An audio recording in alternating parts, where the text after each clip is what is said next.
Great. Good morning, everyone. This is Becky Stanton. I'm one of the 3 co-chairs for the California Cyanobacteria and Harmful Algal Bloom Network. I know we have Jamie Smith, who's helping organize everybody and get everybody logged in. Thank you, Jamie, and Sarah Ryan. And welcome to either one of you to introduce yourselves. Yeah. Hi, everyone. I'm Jamie Smith, and this is my first meeting as newly appointed co-chair.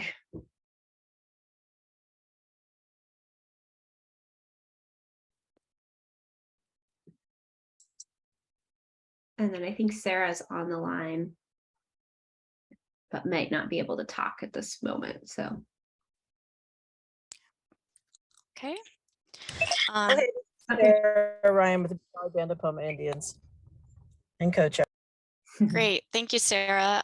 We welcome everyone else to put their name and organization again in the chat, just in interest of time.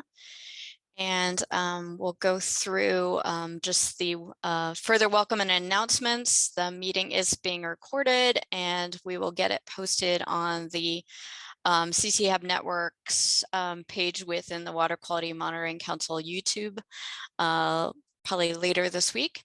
So if you know of anybody that missed the meeting or is interested in catching up after that, then that'll be posted. And our next meeting will be in October, and that's also on our CCHAB network meeting section of the webpage. So with that, I'll just mention one announcement for OEHA, or Office of Environmental Health Hazard Assessment. For folks who might not have been aware, OEHA has developed notification levels for drinking water for some of the cyanotoxins, and the acute levels and an update for cyanotoxin were released in June. So I'll put a link in the chat, but I just wanted to make sure folks are aware of that. And I think Marissa had an announcement as well. So I'll stop sharing a second.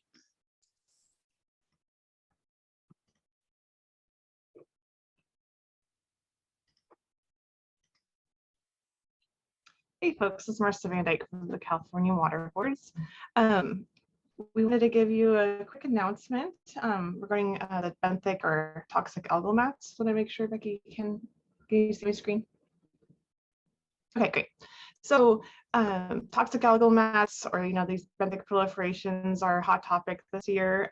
Many more areas in California kind of monitoring folks are starting to develop sampling plans to look for toxic algal mats in river systems and shallow areas of reservoirs. So I wanted to highlight a few resources. So again, and I'll put links later in the chat. So we have on the California HABs portal a page dedicated for quick FAQs about this topic.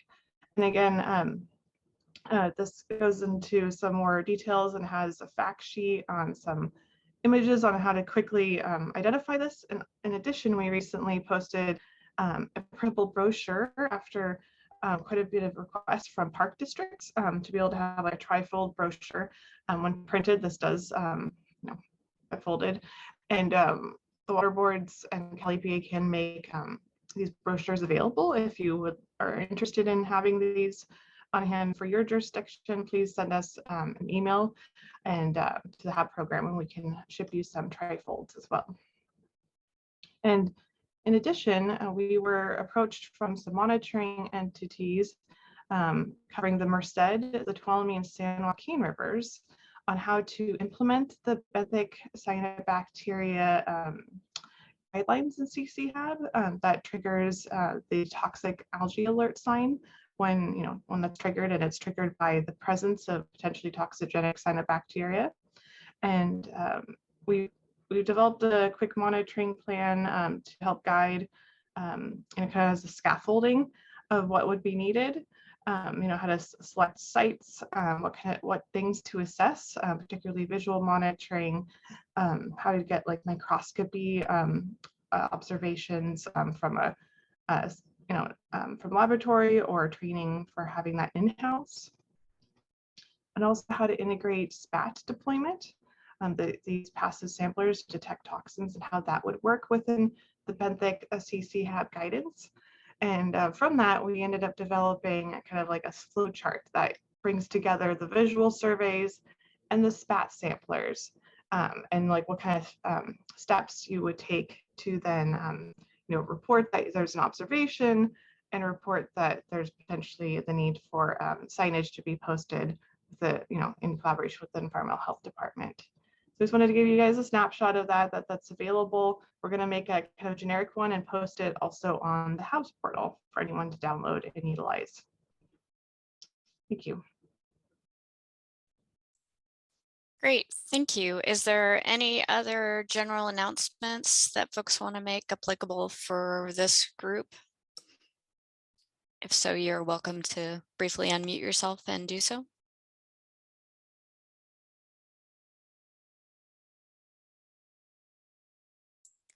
Trisha? Hi there. My name is Trisha Lee. I'm with the Delta Stewardship Council Delta Science Program. And I just wanted to add briefly that we are going to be hosting a harmful algal blooms workshop in this fall. The intent of which is to create this like coordinated monitoring program for the community in the Delta.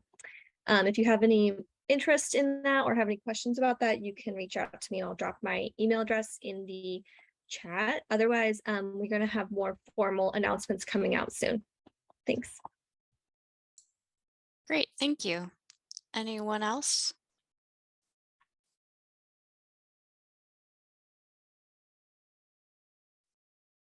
Great. Okay, well, I see Rich is on and Jamie's already got him as a co-host, so I think we'll go ahead and get started if that's okay, Rich. Sure, absolutely. I'm almost thinking that Marissa gave my my presentation in a 2-minute spiel there, so we'll go ahead and give this a go. Share my screen.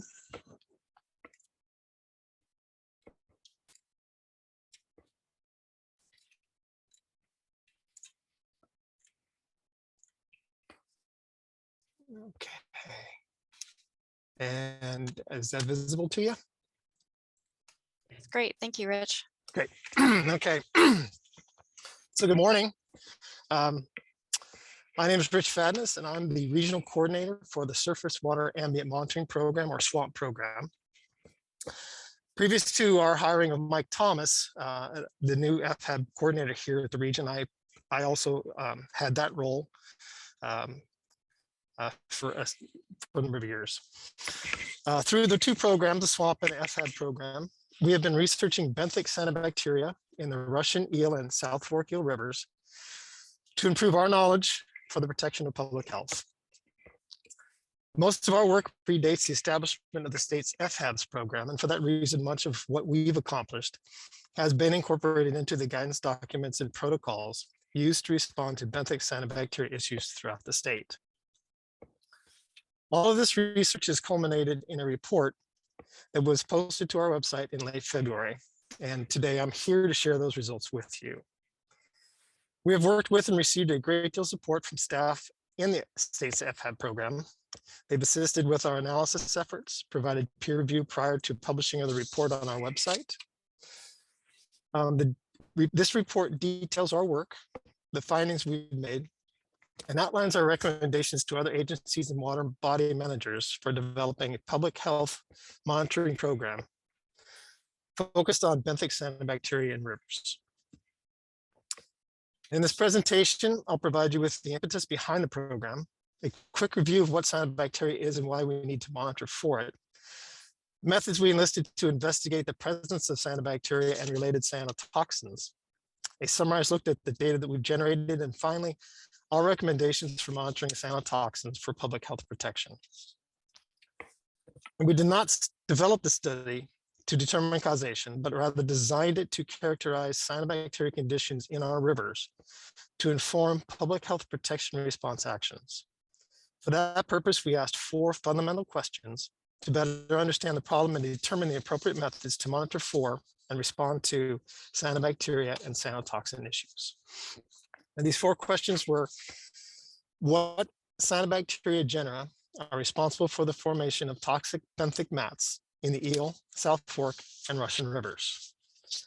What cyanotoxins are produced in the Eel, South Fork Eel, and Russian rivers? Which cyanotoxins are associated with the various mat-forming cyanobacteria genera? And finally, are there spatial and seasonal patterns to mat formation and cyanotoxin production in the Eel, South Fork Eel, and Russian rivers? In the North Coast region between 2001 and 2021, there's been 1 human illness and 18 dog deaths due to cyanotoxin exposure, the majority of which of these occurred between 2001 and 2012. However, in August 2015, several days prior to the Labor Day weekend, a dog died on the Russian River from ingesting cyanobacteria. Out of an abundance of caution and a lack of knowledge regarding benthic cyanobacteria, the Sonoma County Environmental Health Department advised that people and pets should avoid all contact with the river. The closure of the Russian River to recreation devastated the tourism economy of the lower Russian River area and prompted the regional board, County Environmental Health Department, and other agencies to work on developing a program to monitor for cyanobacteria. Working in coordination with our agency partners, we focused on monitoring efforts in the Russian, Eel, and South Fork Eel rivers where dog deaths had either more recently or more commonly occurred. I'd like to take a few moments to provide you a little background on cyanobacteria. Cyanobacteria have been around for billions of years, and through photosynthesis, they are responsible for our atmosphere and the air that we breathe. They're found throughout the world, from the Arctic to the equatorial regions, on land and in oceans and fresh water. They are a natural component of healthy ecosystems where they form the base of the aquatic food chain. Some genera, such as spirulina, are hyped as a superfood and an important dietary supplement. But the problem with these little miracle machines is that some have the ability to produce toxic substances called cyanotoxins. As a quick reminder, there are 2 types of freshwater cyanobacteria. Planktonic, where the cyanobacteria float or drift in a body of water. These are quite often found in lakes and reservoirs and even large rivers. And an example of that would be Copco and Iron Gate reservoirs and the downstream seeding of microcystins in the Klamath River. And then there are the benthic, where colonies of cyanobacteria are attached to the bottom of lakes and rivers. Regionally, we experience blooms of both types. However, the documented cyanotoxin illnesses and dog deaths in the North Coast region have been primarily related to the ingestion of benthic cyanobacteria cells and exposure to the cyanotoxin anatoxin. Prior to our research, there was a lack of understanding and guidance regarding the identification, reporting, and response to risks associated with toxic benthic cyanobacteria. So we focused on developing the monitoring tools and recommendations needed to implement a monitoring program for the protection of public health. So cyanotoxins fall into 3 main categories: dermatoxins, neurotoxins, and hepatotoxins. All toxins are known to have the capability of eliciting a dermatoxic response. Anatoxins and saxitoxins are both potent neurotoxins. Anatoxins has been termed the very fast death factor for the speed in which symptoms and even death often occur. Anatoxins are responsible for many dog deaths in the region as well as around the world. And collectively, saxitoxins are commonly known as paralytic shellfish poisoning. Microcystins, nodularins, and cylindrospermopsins are all liver toxins. Microcystins have been linked to dog and other animal deaths primarily through the consumption of planktonic cyanobacteria. The effects from cyanotoxin exposure can be immediate or maybe chronic in nature and can manifest themselves as swimmer's itch, gastrointestinal issues, flu-like symptoms, or in extreme cases, even death. In many cases, the symptoms may be low grade, mimicking those of other common ailments in both people and their pets. To quantify cyanotoxin concentrations, 2 laboratory methods are commonly used: enzyme-linked immunosorbent assays, commonly known as ELISA, and liquid chromatography with mass spectrometry, or LCMS. Each cyanotoxin is actually composed of multiple variants. As an example, microcystins are made up of more than 250 variants, all toxic to varying degrees, while anatoxins are comprised of 4 known variants. ELISA can additively quantify multiple variants into one total concentration, while LCMS only provides results for variants for which standards are available. And as mentioned, microsystems is comprised of over 250 variants, of which only a few have available standards. ELISA is a place-based method which does not require expensive specialized equipment and is therefore generally cheaper and performed by more labs. Additionally, the US EPA utilized ELISA analysis when it developed recreational swimming advisories for some cyanotoxins. To meet the goals of our study, we focused on the following 4 assessment tools.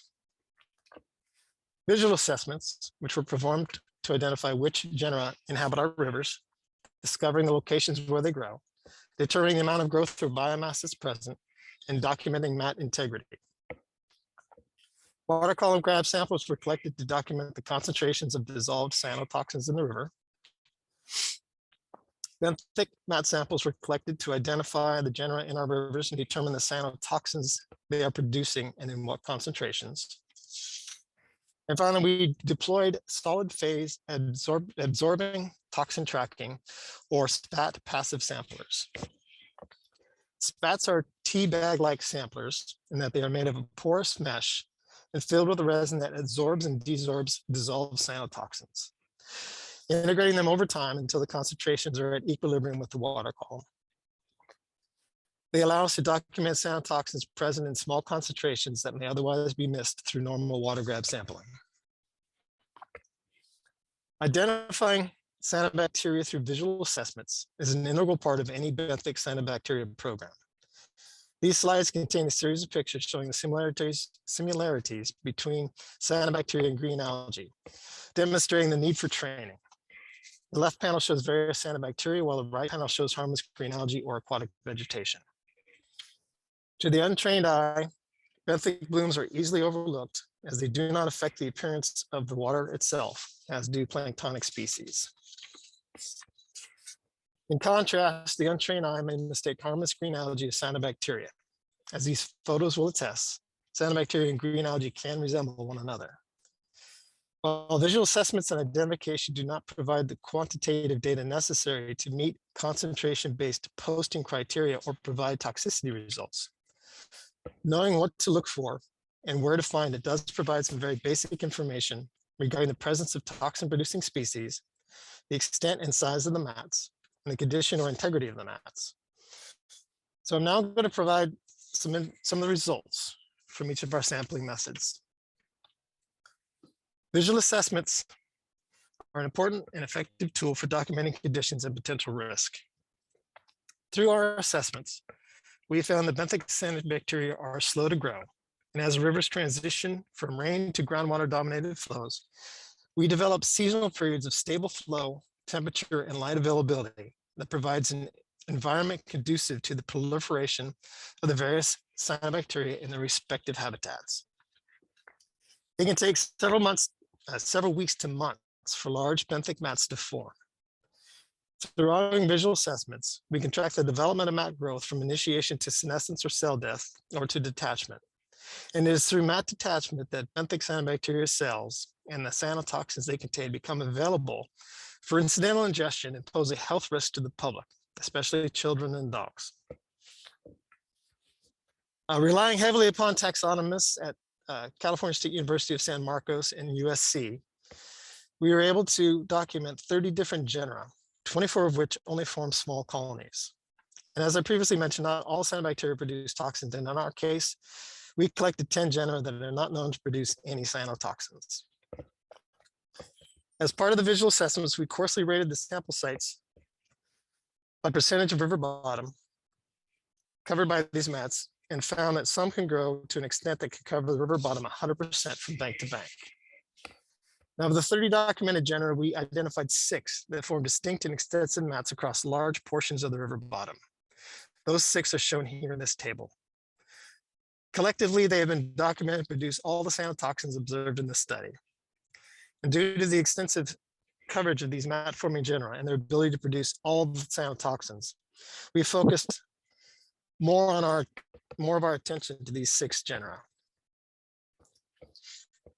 Prior to sharing the results with you, I want to caveat this the balance of this presentation. We collected A large number of samples with each of the three field connections and noted collection methods, and noted two important findings: that across all methods, anatoxins and microcysteines were detected in greater frequency and found in greater concentrations than cylindrospermopsins and saxitoxins.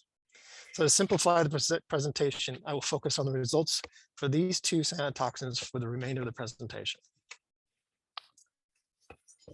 And these photos are a comparison of benthic planktonic grab samples. The lower right sample is that of a planktonic bloom, and the upper left is a grab sample collected just above a benthic mat.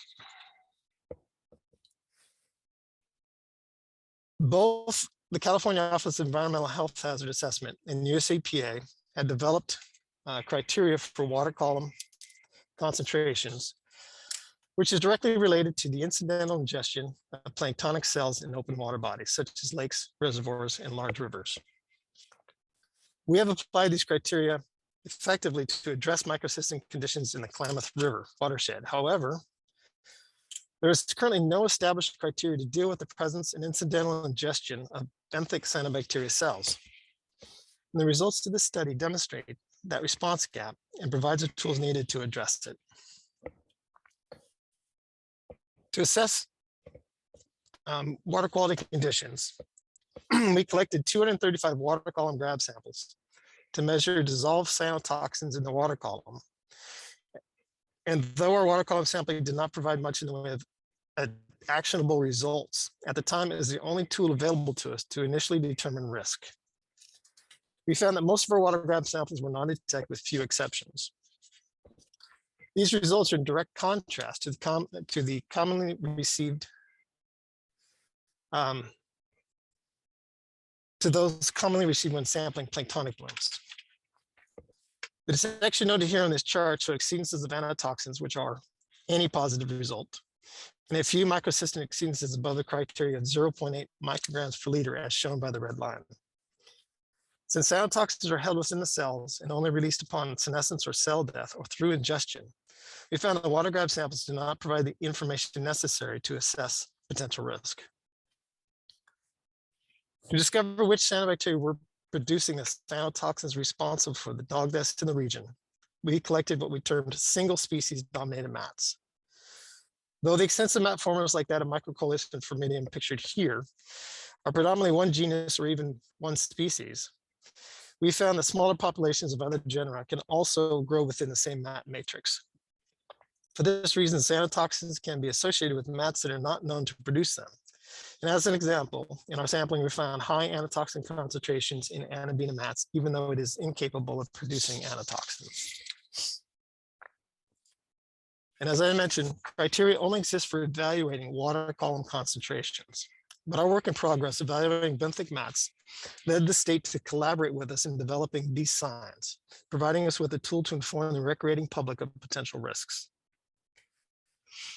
Our mat sampling focused on documenting the cyanotoxin concentrations within the cells. That represents a true potential for risk should the cyanotoxin be released through senescence or ingestion.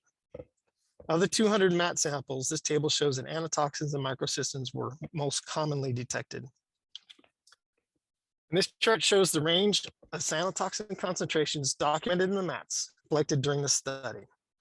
The concentrations along the y-axis are in log scale, and the x-axis represents a calendar year. And here it can be seen that microcystins were found in concentrations that were more than 100-fold greater than microcystins. Coupling our visual assessments with toxin testing of the mat-forming genera, we were able to identify what we call the genera of concern: Anabina, Microcoleus, Formidium, and Oscillatoria. In just a few slides, I'll share some of the pictures of each of these with you.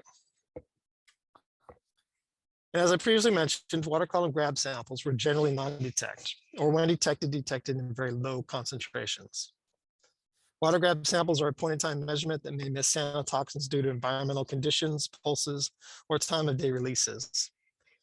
Spat samplers absorb cyanotoxins that may be present in lower concentrations, or capture pulses during senescence that may otherwise be missed by a water grab.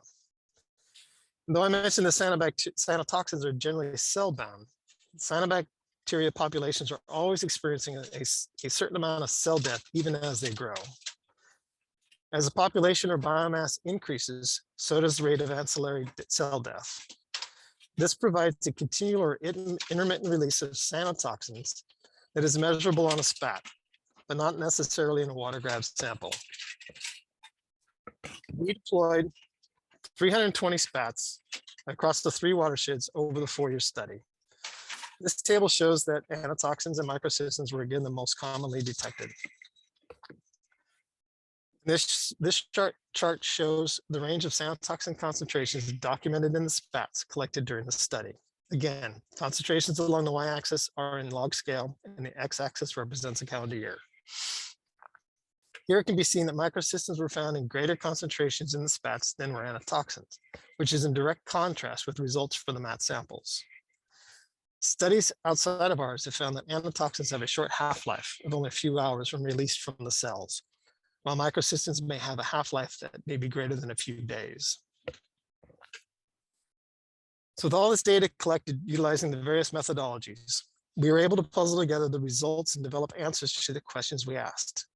This table again focuses on anatoxins and microcysteines, but we found the same relationship applies to each of the anatoxins, where higher detection rates were found in both spats and mats, while lower detection rates were found in water grab samples. And here the chart demonstrates that higher concentrations were found in both spats and mats, while lower concentrations were found in the water grab samples. These charts show water mat and spat results all plotted together. The blue dots are water results, the red dots are mats, and the yellow dots are spats. When we look at these temporally, we can see a trend in the anatoxin results demonstrating an increase in concentrations through the sample season, peaking in mid to late summer and decreasing towards the end of the year. Microcysteines demonstrate a very different trend in which the highest concentrations are early in the season and concentrations modestly decrease throughout the year. Most importantly here is how well the spat concentration shown in yellow track or mirror the concentration trends in the mats shown in red. Now with the next 4 slides, I will be bringing us back to our initial study questions and sharing with you what we learned. Through our visual assessments and benthic mat collections, we identified 30 different cyanobacteria genera in the Russian, Eel, and South Fork Eel rivers. The vast majority are small colony formers, but 6 were noted to be more cosmopolitan, forming extensive mats, in some cases fully covering the bottom of our sample reaches. Of these 6 extensive mat formers, we determined that 3 are a true health risk, capable of producing high concentrations of anatoxin within the mats and having the ability to detach from the river bottom and become available for incidental ingestion.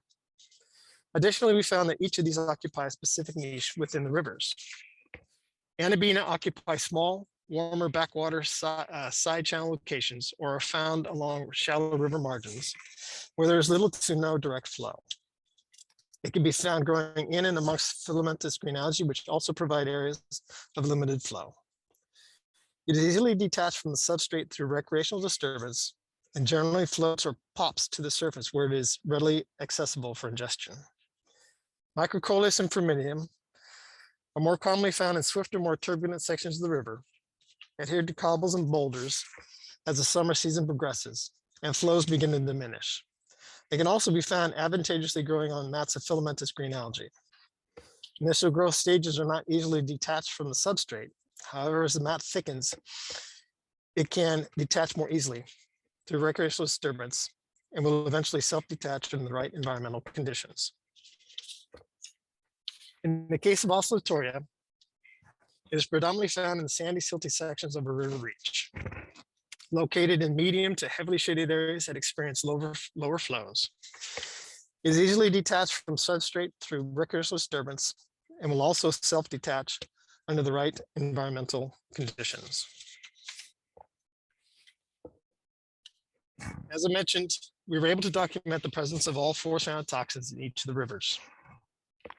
However, as noted by the detection rates in mat and spat samples, the neurotoxin anatoxin and the liver toxin microcysteine are the dominant cyanotoxin species, cyanotoxins in our rivers. More importantly, beyond the frequency detection is that they're also found in greater concentrations in the mats and spats. Though the three mat-forming genera are not known to produce all four cyanotoxin classes, we found that almost all four are associated with each genera. Again, when mats form, they are not comprised of just one genus, but rather they are dominated by one and may have several subdominant genera that live within the mat matrix. For this reason, a genus like Anabina, which does not produce anatoxin, can test positive for it. And finally, we looked at trends. There was no spatial trend to any specific cyanobacteria genus or overall growth. We found them to be ubiquitous throughout these rivers and the region as a whole, with each genus occupying unique ecological habitats. However, when we compiled the results from each of the field methods, we did observe temporal trends in cyanotoxin production. Again, our visual assessments documented continual growth throughout the summer. And we believe the uniform flow patterns of seasonally diminishing flows allow the cyanobacteria to establish and flourish throughout the year. This allows for abundant biomass growth, increasing the cyanotoxin load in our rivers. And this increasing cyanotoxin load is played out in the concentrations observed in our mat samples, increasing through the season and is also demonstrated in the increasing concentrations captured in the spats. In the case of anatoxin, the trend of increasing concentration begins to wane in early fall, as does biomass. Interestingly, we found microsystems demonstrated a slight decreasing trend in concentration throughout the sample season. We did not sample these rivers to determine if any relationships exist between cyanobacteria growth or cyanotoxin concentrations and the effects of climate change or biostimulatory factors. Our sampling simply provides the data necessary to better understand the complexities of benthic cyanobacteria monitoring, to aid our partners in developing effective monitoring plans to protect the recreating public and their pets. Our recommendations to develop such plans include performing visual assessments with particular attention paid to the growth of the genera of concern, Anabina, Microcoleus formidium, and Oscillatoria. The deployment of spat bags and collecting mat samples for cyanotoxin analysis. Utilizing ELISA for laboratory analysis to quantify anatoxins and microsystems in collected mats and spats. And monitoring May through October during the height of cyanobacteria growth and coincidentally, the height of the recreational timeframe. These monitoring recommendations we provided are applicable to any water body in any location. The requisite change to implementation would be an understanding of local conditions regarding cyanotoxins or the genera of concern. We are currently in discussions with select partners to implement a tiered monitoring program incorporating each of these elements for the purpose of demonstrating the effectiveness of such a program. The implementation includes the serial deployment of sentinel spats strategically located within a watershed to document increasing dissolved cyanotoxins that would indicate an increase in biomass and or cyanotoxicity. This would be followed by visual assessments to document the genera responsible and observe mat integrity, and finally cyanotoxin testing of mats. Each of these steps would provide information necessary to direct additional monitoring efforts and posting recommendations. So with that, I'd like to thank you for your time and for the opportunity to share this with you. And if I've also included links here to the Regional Swamp webpage and our report on the bottom of this slide. Thank you. Thank you so much, Rich. That was really helpful. We have about 15 minutes for questions. Rich, are you comfortable if people raise their hands or? Yeah, I see Sarah's raised hers. Let's see if I can, I'm gonna stop sharing if that's okay. Yes, Sarah. You're muted. Thanks, Rich. That was a fantastic presentation, and I really appreciate the work that went into putting together all those details. We've started doing benthic cyanobacteria monitoring in the creeks here on Clear Lake, or in the Clear Lake watershed, and are using spat bags. And so it was really helpful to see what you've gone through. I guess my question is regarding the use of spat bags.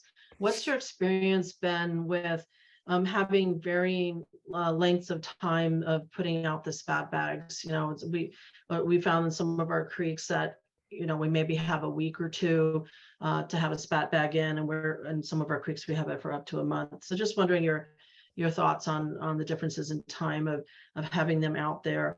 And also, did you do repeat, like resetting or putting out the spat bag after the first round, or you just did one spat or a bunch of spat bags just one time in each area? Sure, that's actually a great question, and it kind of dovetails into a report that we're creating right now. We're in draft on it, and it's going through a series of reviews. We put spats out for. We did a special study on spats where we put them up for 1, 2, 3, and 4 day deployments, and then again we put them out again for 2, 4, 6, 8, 10, 12, and 14 day deployments. Duplicates, triplicates, replacements, and a few other things. And the timing that we figured out was probably best was between a 4 and 7 day deployment. 7 days is what we're currently using.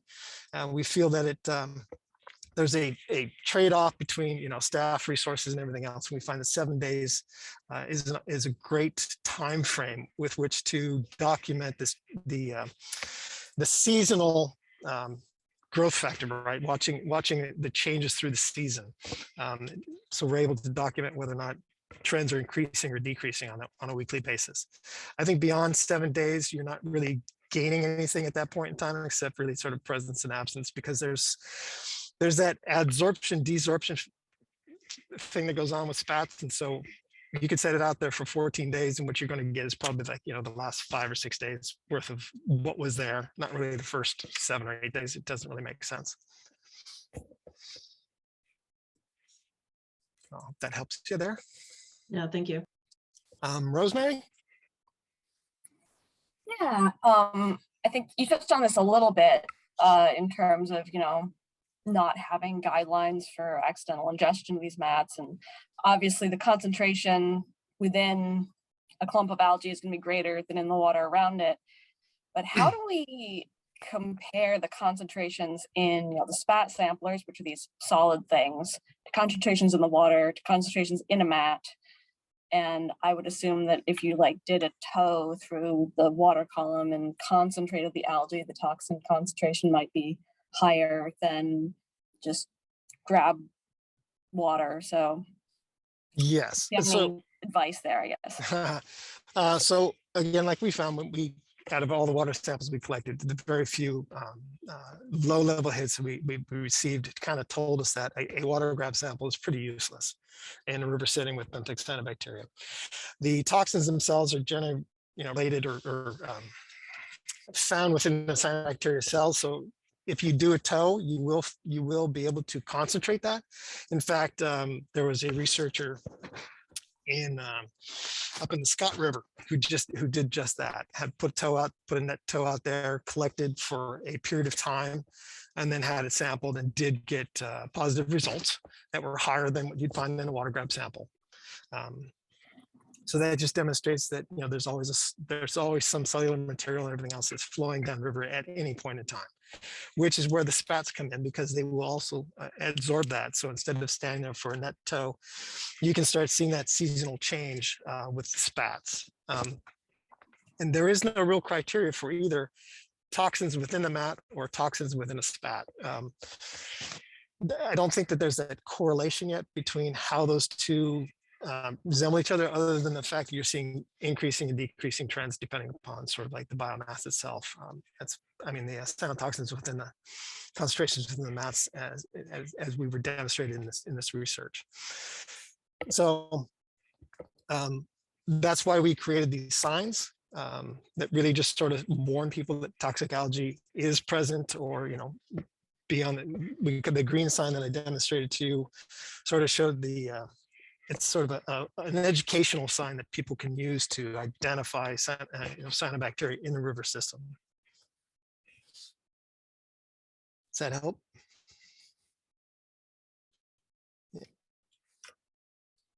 Yes, thank you. Yeah.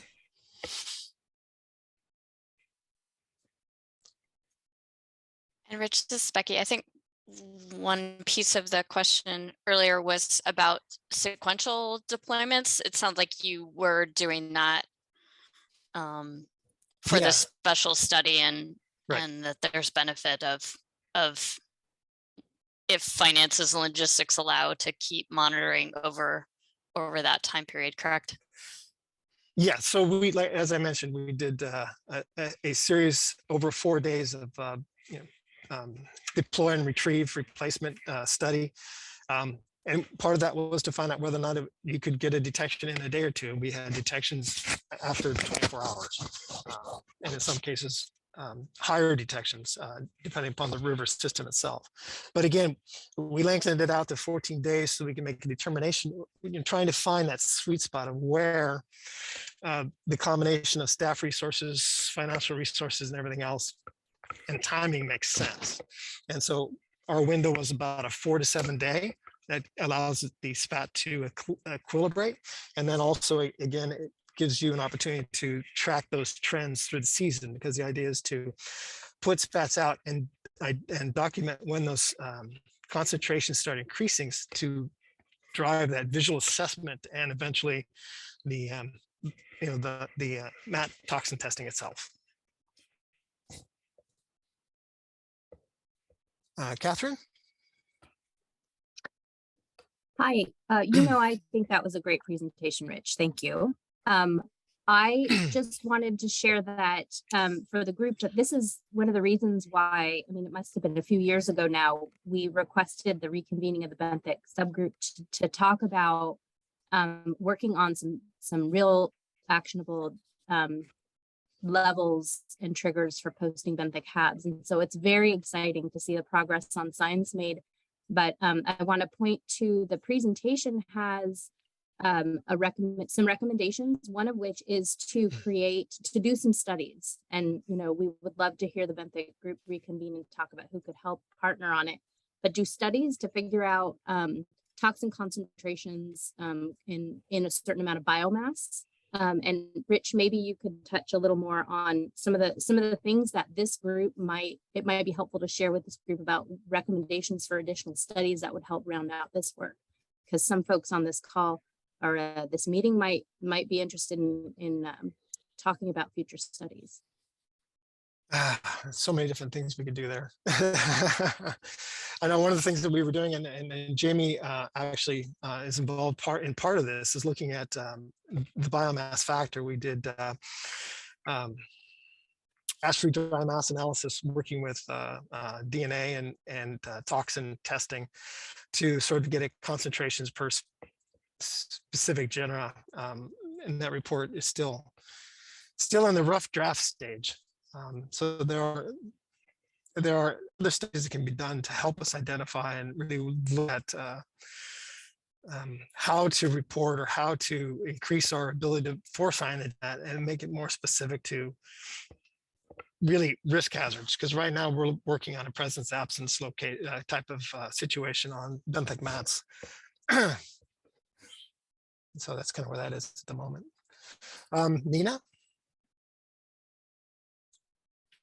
Yes, can you hear me? Yes, I can. Okay. Yes, I had a couple of questions then. Because these rivers that you've been sampling these algae in are also home to several of our listed salmonid species in California, I'm wondering if NOAA or anyone else has been sort of looking at the effects of the growth of these and the increase in these types of algae on young fish, or any of those types of studies are ongoing to sort of see how this cascades up through the ecosystem. And then secondarily, one of the things, because I've been an aquatic ecologist all over the country for years, and I know that these, nostoc and was in Southern California streams in the 1980s, and I know that I found these types of algal mats all over.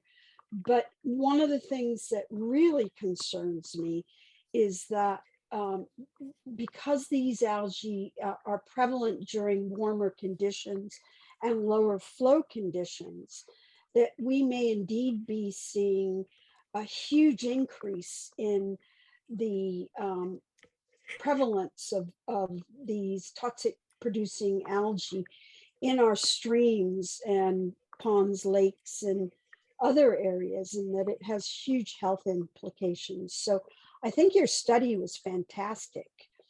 But I don't know if, we're thinking about how climate change is going to be really influencing our streams to the point where we really are going to see a lot more toxic algae out there. Yeah, that's a big question, isn't it? I don't know if anybody is doing any research on how it may be affecting salmonid populations and that.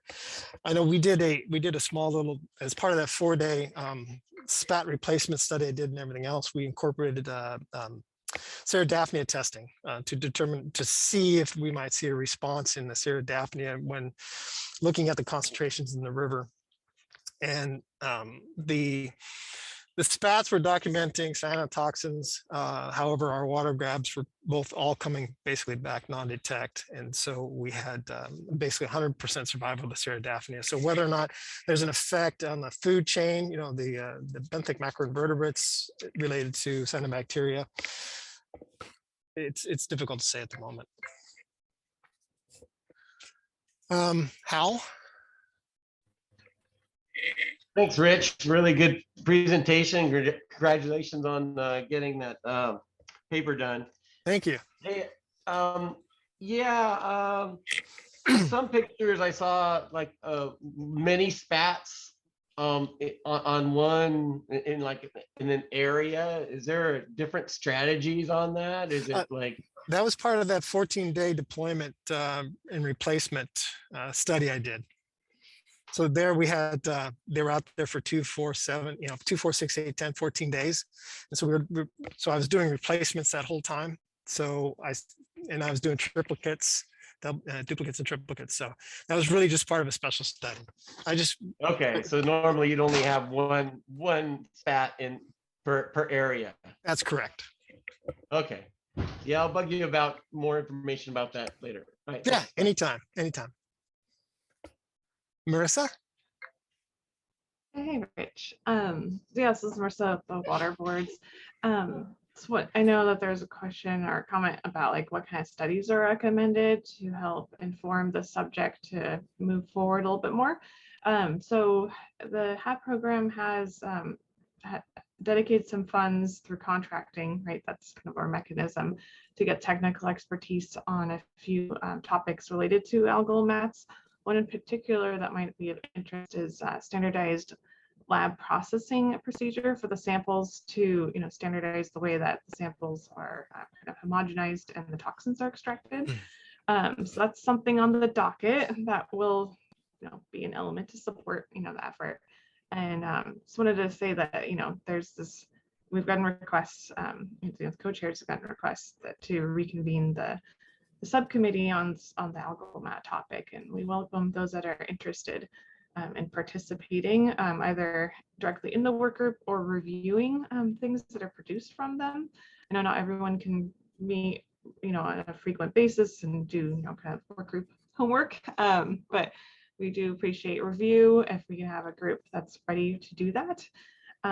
So please send your interest to the co-chairs. Looking forward to more work on this, and just wanted to say, getting trigger levels that are toxin based will be challenging. So really welcome the input and important. Take care. Hey, thank you, Marissa. Joe. Hi, everybody, and thank you, Rich, for that presentation. It was wonderful. I actually have an email I'm going to be sending in hopes to get it in my possession to support me with my Biostim project at State Board. But I've heard a couple things through the questions, one of which was related to the climate change factor and how that was considered with your work and how it's going to be considered moving forward. So I just wanted to speak to that a little bit and say that it is definitely on the radar for the statewide biostimulatory project that's under development. And then secondly, regarding opportunities for further studies, I just want to piggyback off Marissa and say that we too do contract out with researchers to, obviously do research for data gaps and such. So I just want to throw out there that if anybody has, like, I'm currently working on setting up a new agreement right now, which includes the scope of work and what the agreement and studies are going to include. So if anybody has any ideas or thoughts of gaps of information that could use further research, you can feel free to shoot over an email to me, and I can keep that in mind as I write the scope of work for the agreements that we're putting forth. And I know Martha Sutula is on the line, so I'm sure she's got a lot to think about or offer as well. So thank you. And I'll put my email in the chat just in case. Great, thanks. Well, thanks again, Rich. We're pretty much right on time, so I want to make sure to give Martha her full time for the presentation and discussion afterwards. So without further ado, Martha, hopefully you're a co-host already. Everyone, can everyone hear me okay? Can you guys hear me okay? Yes, great, thank you. Perfect. Okay, I'll go ahead and share my screen. Good morning, everyone. It's great to see you all online. I'll go ahead and get my presentation queued up. Can everyone see it? Looks good. Yes, thank you. Awesome, thanks.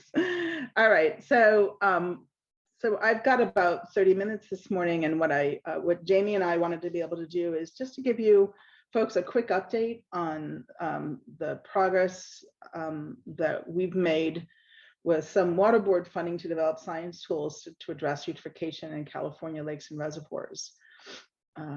So just as sort of quick background, toxic cyanobacteria blooms, I think, are one manifestation of a problem that California has with eutrophication, which, we could define it kind of strictly as the accelerated accumulation of organic matter, but we know it has a myriad of consequences, including toxic blooms, as well as fish kills and other impacts to our beneficial uses. And so you heard from Joe in his last set of comments that the state water board staff are actually developing a set of provisions that they refer to as biostimulation, cyanotoxins, and biological condition provisions that are intended to help to address this problem.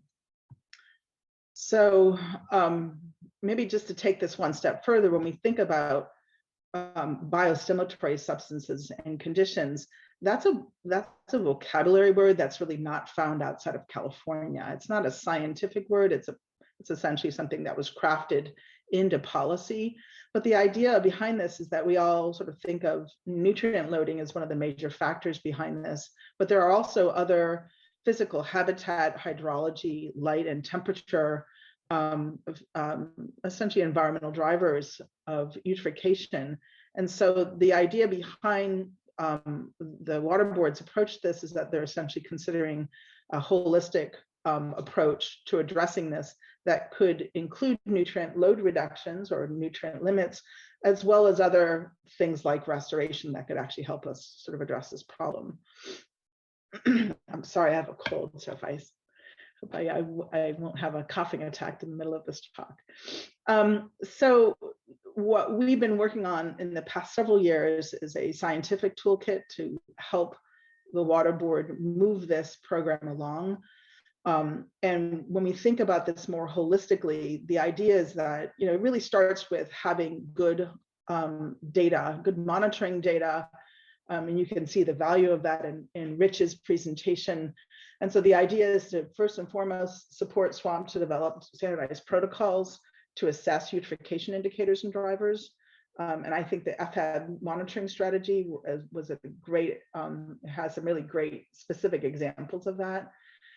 To utilize these data to quantify status and trends of eutrophication, to provide some simple modeling tools that quantify with the relationships between essentially what we're seeing as the expression of eutrophication. A great example is toxic HABs and the environmental drivers. And we are developing those tools, even though there's a great need to develop site-specific models to assist in conversations for any particular lake or reservoir, for example. The idea is to be able to develop these models across water bodies in the region or in the state in order to really ultimately provide support for this last piece, which is to support water board decisions on targets, or we can call them objectives, but ultimately it's it's essentially the thresholds that would be protective of uses. And so as we have been working on doing this, we were trying to essentially provide this toolkit along with case studies across all of our water body types in California, in order to really help people use a more consistent approach in how we're trying to deal with this problem. So this is essentially what part of the work that SCWRP has been doing over the last several years to support the State Water Board on this effort. So in lakes and reservoirs, the Water Board Division of Water Quality, which is essentially Joe's division, has supported several projects that were intended to move this toolkit forward in collaboration with EPHABs and SWAMP, specifically for lakes and reservoirs in the state. And so, you've already heard from Marissa with the funding that they've received, that there's going to be quite a big effort going into field and laboratory protocols to support the EPHAB monitoring program. There's going to be work to wrap up a remotely sensed CyanoHAB field verification study, as well as R-code and Shiny apps that are meant to be able to tap into the power of our remote sensing data and be able to sort of essentially generate desktop graphics for any particular lake in comparison with other lakes around the region. And so the Division of Water Quality's sort of leverage for this is, first of all, to really start to work on these statistical stress response models that would be really targeted towards developing the biostimulatory targets. There's also, and I think that Jamie's presented to you guys previously, a component focused on summarizing the status and trends of Sentinel-3 remotely sensed cyanoHABs. And then there was also a component synthesizing the scientific basis for cyanotoxin targets protective of aquatic life. And so for today, so I think you've heard about these last two pieces, or at least at least updates on them. Today, I'm going to be focusing on these statistical stress response models, just to give you a high-level summary of where we are. And if you folks are interested in any of these pieces of work, we can come back and talk about them in more detail. So what I want to do is just to give you an understanding of what these stress response models are, how they can be used to support conversations on phytoplankton chlorophyll A, total nitrogen and total phosphorus thresholds, and then how CCHAB, I think, can get involved in validating and refining these models over time to eventually really, I think, I'll say, get greater ownership over them. And I'll explain that comment in a moment. It should become clear. And so here's just a quick roadmap, and I'll jump into it. Okay, so I think that the concept of where we start in terms of these stress response models starts with a conceptual model. And what I have here is a very simplified conceptual model of the problem, in which you have essentially accelerated production of phytoplankton and benthic algae that creates an environment that's hospitable for cyanobacteria and cyanotoxin production, as well as an accelerated sort of accumulation of organic matter in this system that can also cause deficits in dissolved oxygen, as well as ultimately important shifts in the food quality for zooplankton and fish, and the trophic efficiency in which that energy is transferred up to the food chain. And so this conceptual model then becomes the jumping off point for how we start to review and identify information that can help the water board make decisions on what threshold it may want to use in its biostimulatory policy. And so this is, I think, a really sort of high level, sort of abbreviated list of this with examples of the types of sources that they may be using for those decisions. For example, the work that this group is doing on cyanotoxins, and I think is really an important, essentially, stopping point for the Division of Water Quality staff to really understand what's available and to make solid choices on what they may be using to choose cyanotoxin thresholds. There are other indicators such as dissolved oxygen, Secchi depth, algal percent cover, and dissolved organic carbon that could be sourced from a combination of basin plans as well as existing literature. But ultimately, where I want to spend time on today is what's the basis for phytoplankton chlorophyll A, total nitrogen, and total phosphorus. And in the conversations of what we're trying to manage towards, and ultimately in a lot of TMDLs, this is really where I think the rubber hits the road in terms of driving nutrient load reductions, and is also, I think, a big point of contention. And when we look at what's available currently in California, there's really sort of two main sources of information that I think, and I would welcome you guys to chime in on this, that we have to utilize right now. The first is US EPA National Lake Criteria stress response models. And the second is a study conducted by EPA. This is Alan Hurley et al. Study, in which he basically tried to identify the minimally disturbed lakes in the Western region, and so to take a reference-based approach. And so what I want to do is, I'm not going to, even though our report includes a summary of this reference-based approach, I'm going to spend more time on these stress response models to give you more of a visceral understanding of what they are. And how we can use them. And I think this is the basis for how we can be working on to refine these in the future. So first of all, for those of you who have been involved in the conversations we've had over the past several years on wadable streams, we've developed homegrown stress response models from our own local data. And so why are we turning to EPA national stress response models for lakes and reservoirs? And I think the answer lies in the fact that there's a big difference in how much data we have publicly in our hands for our lakes and reservoirs that have been generated using a consistent protocol. For wadable streams, we have the bioassessment program that has over 4,000 station records, including reference sites. And so for lakes and reservoirs, right now, most of the data, I think, are they're out there, but they're in private hands. And so what we have to turn to in terms of a data source that has a unified protocol is the National Aquatic Resource Survey data. And so that's why you see us sort of moving towards this direction as a way of starting conversations about wadable streams. So sorry about that. So EPA is offering these national stress response models to support states in setting phytoplankton chlorophyll A, TN, and total phosphorus criteria for lakes and reservoirs. And the way that they essentially are offering how to do this is through a combination of 5 stressor response models. So let me break this down because this is the foundation of their whole approach.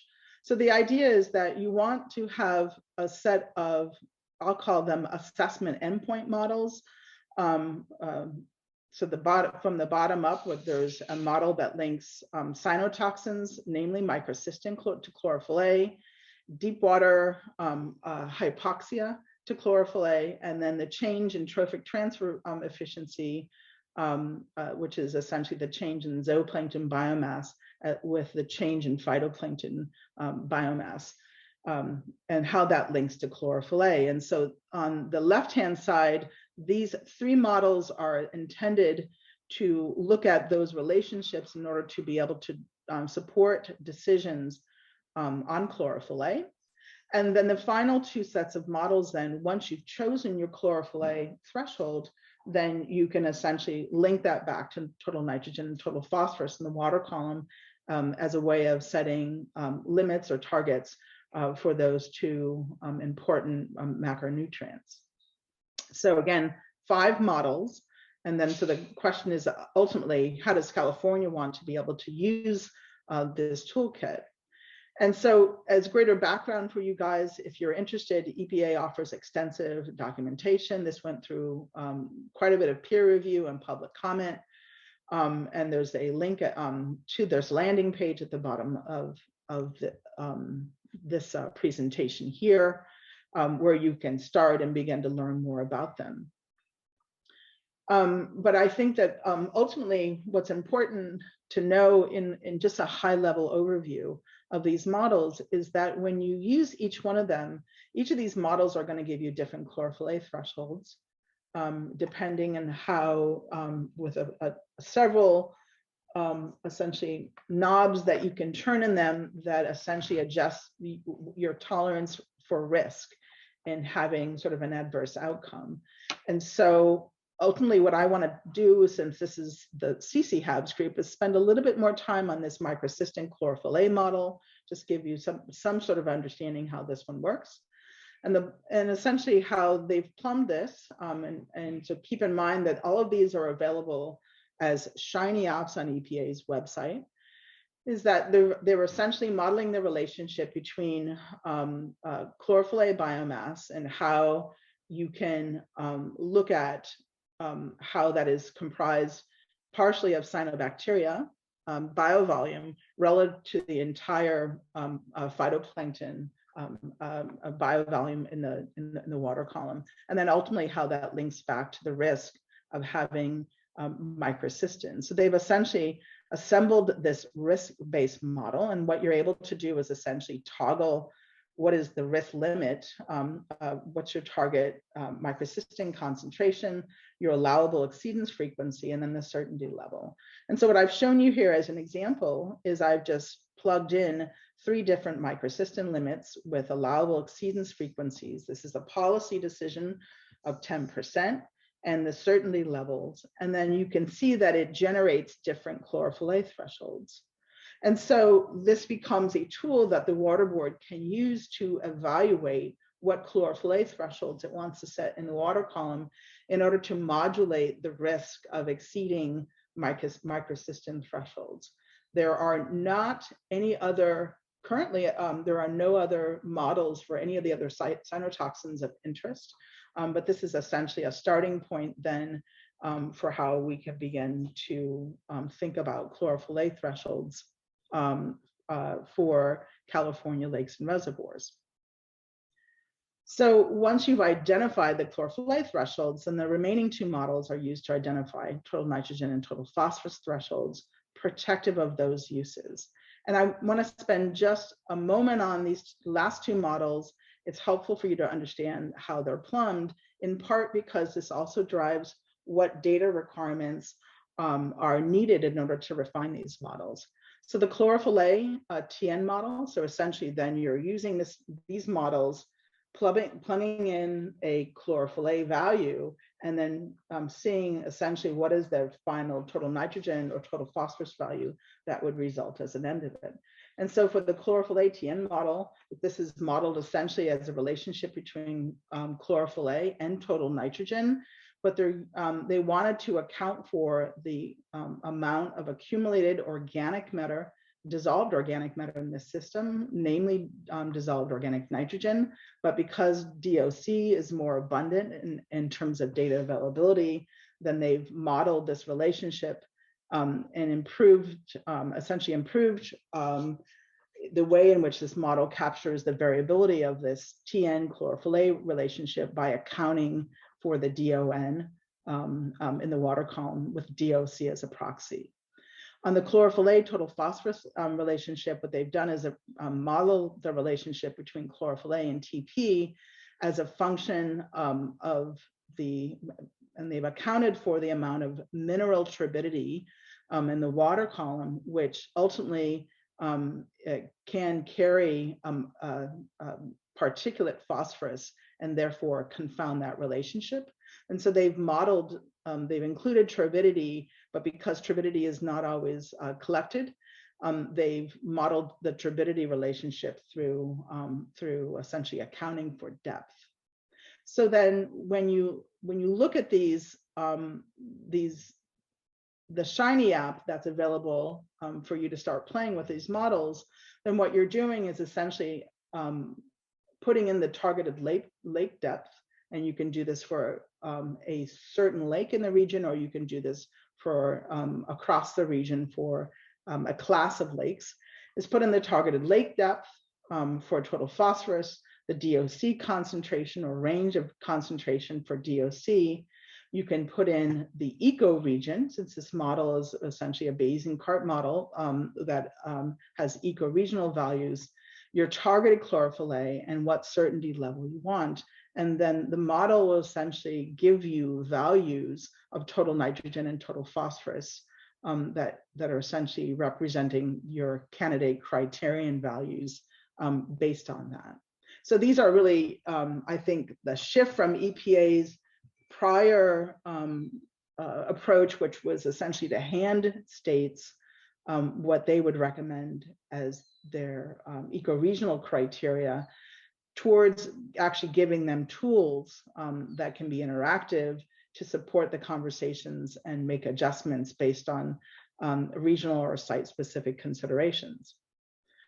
Okay, so then the last thing I think that's important, and maybe the jumping off point for where SCCWRP got involved in this, is that EPA actually encourages states to refine these bottles by adding state source data, which sounds like sort of that's a tantalizing idea, but when you start to look at what's required, then it becomes perhaps more difficult to really effectively refine these models.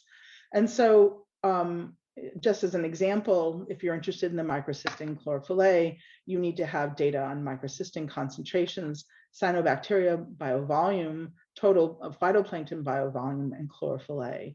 And although you can make some assumptions by proxy, for the most part, when you start to look at some of the data requirements of these models, then it becomes a little bit more challenging to see how we're going to be able to refine them.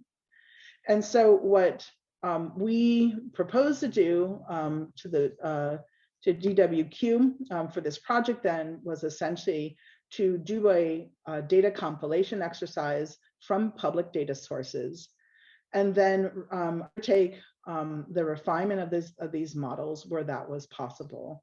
And what we found is that we only were able to find sufficient data to take on that job for 2 of 5 of these EPA national models, the chlorophyll A to total nitrogen and total phosphorus. And so in doing that, then we quantified the change of the performance as a result of those modifications.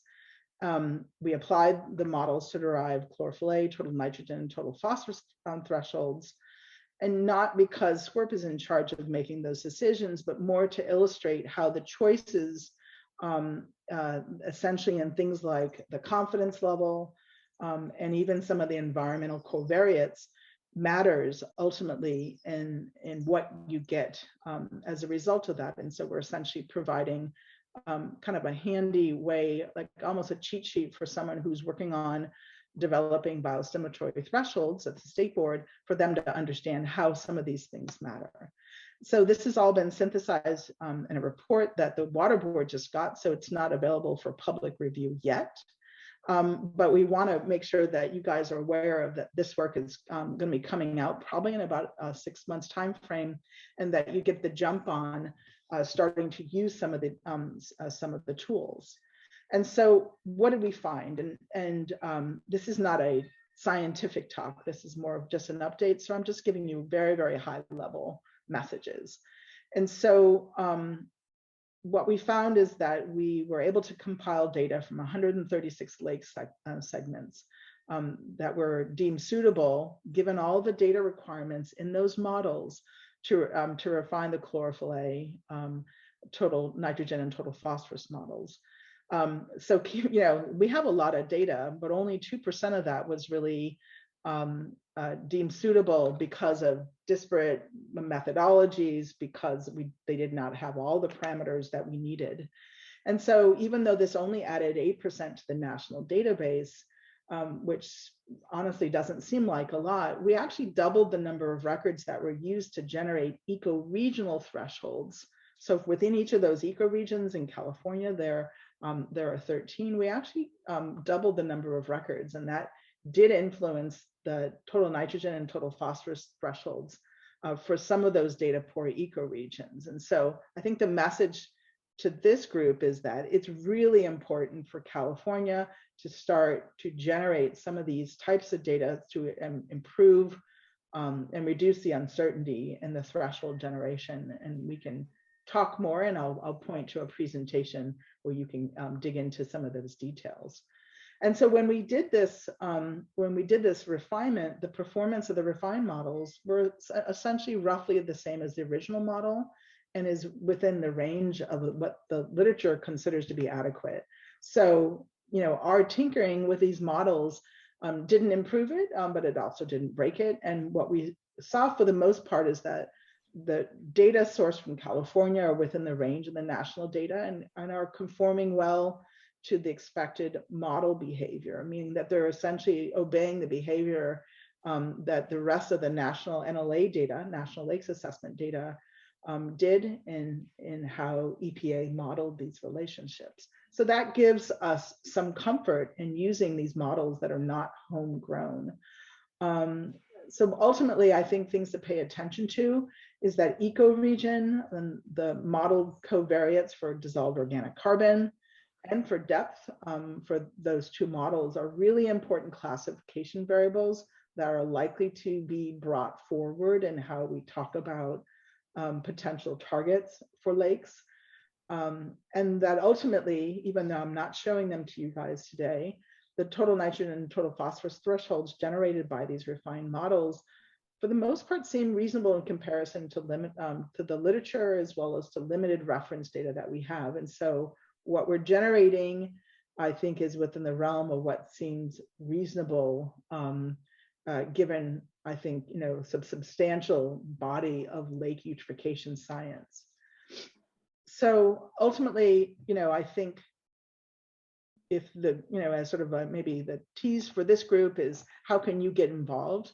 I think, first of all, the water board's really engaged in working on the wadeable streams component of their policy right now. And they have not quite turned towards lakes and reservoirs, but that's likely to happen in the next 6 months. And so it's a great time for this group, if you're interested in this topic, to start to play with these EPA models, to start to work with the water board in their effort to synthesize the basis for cyanotoxin thresholds, and to provide feedback to the water board when they begin to kind of make their public presentations on this, on how those stress response models should be used to support the selection of phytoplankton, chlorophyll A, total nitrogen, and total phosphorus thresholds. Over the long term, I think this is a real opportunity that I think that for these tools to really become effective in their use, we need to own them. And the way that that starts is by developing and implementing standardized protocols for lakes and reservoirs data collection. And so there's already effort forming to essentially develop those protocols through a partner or voluntary monitoring program. And so we have an opportunity to synergize some of those monitored parameters for the FHAB program with those required for prioritized model refinement. And I think that's a really neat opportunity. And so, so we'll be thinking about that. And if you guys are interested in that or want to be able to get in on the game and help to refine those models, let's talk more about it.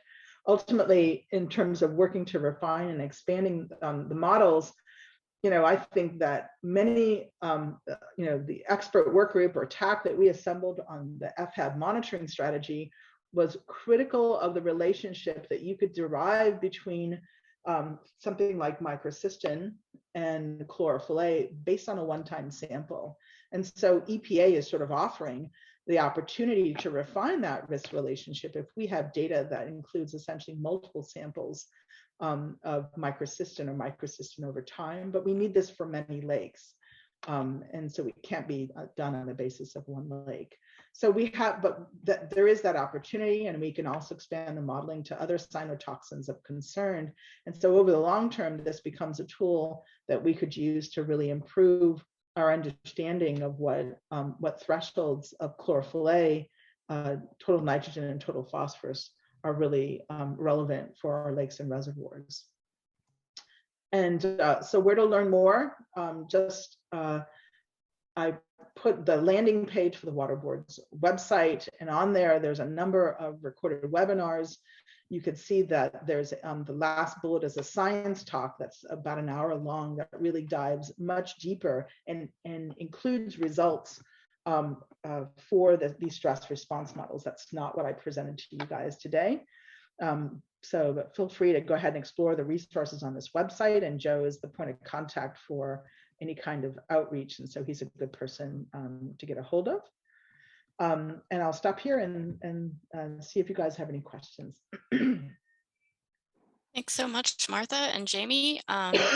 We're right at our break, so I think I'm going to say if you have questions or opportunities, feel free to stay on. Otherwise, if you were hoping to step away for a few minutes, we'll allow you to do that, and we'll start back for 10:30. But if you have questions for Martha or want to stay on for the answers, feel free, and we'll go to the next talk at 10:30. So go ahead if people do have questions. Sorry, Martha, I just want to make sure we respect. So, yeah.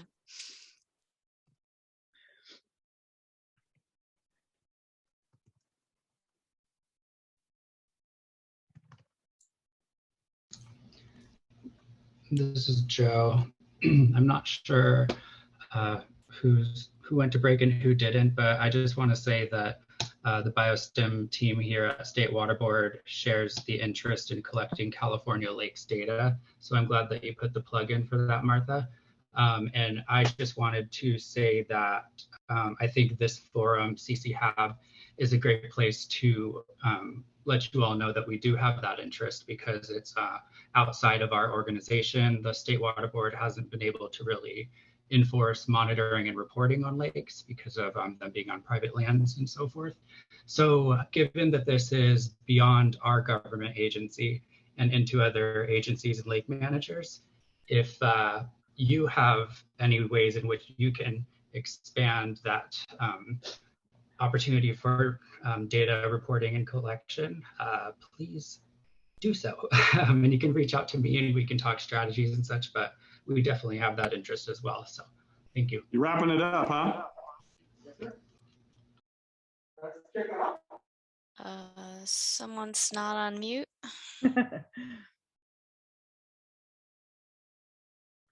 Great. And Martha, this is Becky. I'll ask one quick question. For the data that you did bring in for California, was that available in CDN, or were you getting information from another data source? Yeah, actually there was multiple data sources or multiple public databases that we queried. We did CDN, we did the SWAMP database, we did the federal databases, as well as DWR. And so we tried to scour anything that we knew was essentially something that the state or the federal agencies have been contributing to. So ultimately, I think it's useful to know whether or not you guys think that we missed anything. We had previously, back about 6 years ago, done a kind of more of a broad call to try to get people's even private data, and that didn't net much. So we essentially updated what was essentially just publicly available in order to use that as the basis. That's helpful. Thank you. Mm-hmm. Any other questions or comments? Yeah, hi, Martha. This is Jake Kahn with Aquatic Ecosystem Sciences. Just have a question.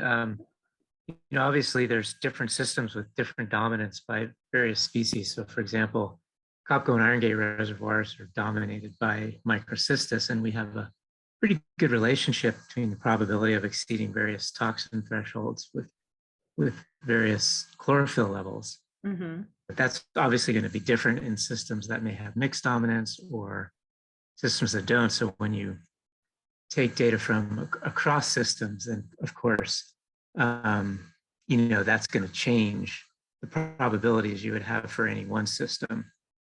And just wondering, how you've recommended kind of dealing with that. Yeah, I think, I think there's a couple ways to think about this. First of all, appreciate for the moment the task that the State Water Board has in trying to come up with a set of criteria or targets or thresholds that are applicable, let's say across ecoregions, or lake or within lake classes. And so the approach that they're taking is essentially fundamentally a risk-based approach, which is not to say in any particular lake or reservoir, what is the causal relationship and how does that map out to specific cyanobacterial types and cyanotoxins that it produces, but across the board, as you increase a lake's trophic state, how does that result in an increased risk and an intolerable risk of cyanotoxins? And so the proxy, and that's probably the best way to call it, the proxy that EPA is offering is this microcystin chlorophyll A relationship to define that risk relationship and to be able to help states choose that total nitrogen and total phosphorus. I think that everyone knows that in any given lake, it's way more complicated than that. And that if you are sort of decide for whatever reason that your lake has a problem, then these simple stress response modeling tools are not actually likely to be very useful for you, and that it's usually much more useful to develop a site-specific model or tool that defines those relationships and can help to drive kind of guidance for what the numbers should be for that lake. And that's typically how this conversation has gone. These simple tools that use to set nutrient criteria or chlorophyll A criteria across the state. And then when you have a problem, then you're starting to get into the development of much more site-specific tool. Yeah, thanks. Yeah, no, thank you. That makes sense, and a great presentation. Okay, thank you.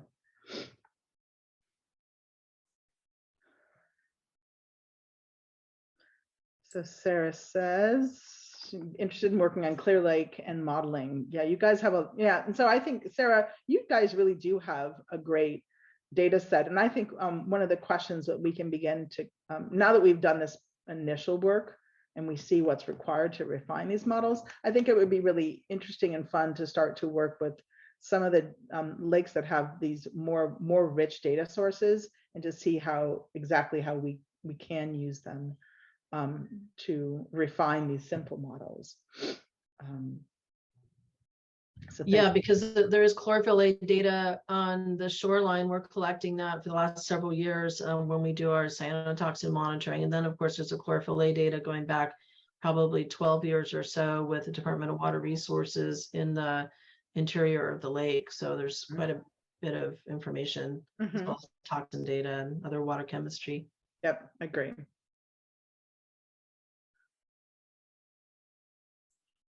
Great. Thanks again, Martha. I really appreciate the talk and the discussion, and want to make sure we get people starting to come back from break and give Erin a chance to get set up. Okay. Again, thanks, Becky. Appreciate it. Yeah, thank you. For folks that are just coming back for the break or weren't at the beginning, again, this is the CCHAB network meeting. We're just going to be starting now with Erin Stelzer with USGS, talking about her work on cyanobacteria and cyanotoxin modeling. We put these different talks together, and interesting how there's a connection. So really appreciate her being willing to speak with us about that work. And Erin, hopefully you're able to start doing screen share and present, but I also have your presentation if there's any difficulty.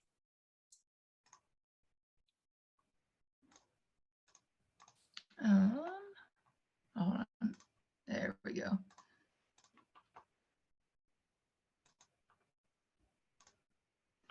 Does everyone see the presentation? It's great, thank you. All right. Hi, my name is Erin Stelzer. I work with the US Geological Survey. I'm a microbiologist that sits in the Ohio, Kentucky, Indiana Water Science Center. And I want to talk to you guys today about using what we call a nowcast, which we'll get into in a little bit, to estimate action level exceedances for cyanobacterial toxins in water. So what is a nowcast? A nowcast is a system that is used to provide estimates of the water quality conditions in near real time. So that is just a very general statement. That could mean anything. It could, you could be doing estimates of bacteria, of, toxins, of viruses, of whatever. And they have been used for many of those different types of parameters. And we use nowcasts with mathematical models. And we, with the USGS, we have based these on some easily measured environmental or water quality variables so that we can predict this water quality. Our nowcast that we developed with the USGS started, 20, maybe almost 30 years ago now, doing E. coli at beaches. And we have kind of moved this on to now being used for toxin concentrations, as that is now, a new parameter that has become very relevant. The cool thing about these models that we use is that they provide, you can use it to provide either an estimated concentration in these models, or you can even use it to do the probability that a threshold will be exceeded, which is used a lot. For us in Ohio, we post these signs after we use our nowcast that you can see here in this picture.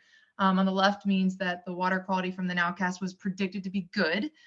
So that, they're telling you, hey, you can recreate or use the water as wanted, or we can post the red ones on the right there that say that the nowcast is predicted that it will be poor, and then we don't recommend, recreation at that time. Okay, so why do we need the nowcast? So as I said, this started with E. coli, and so we, early on realized when we were doing some of the beach work with our EPA partners in Ohio that E. coli wasn't giving good timing, right? You grow up E. coli, 24 hours later, you're telling them that yesterday the beach wasn't safe. Not very useful, right?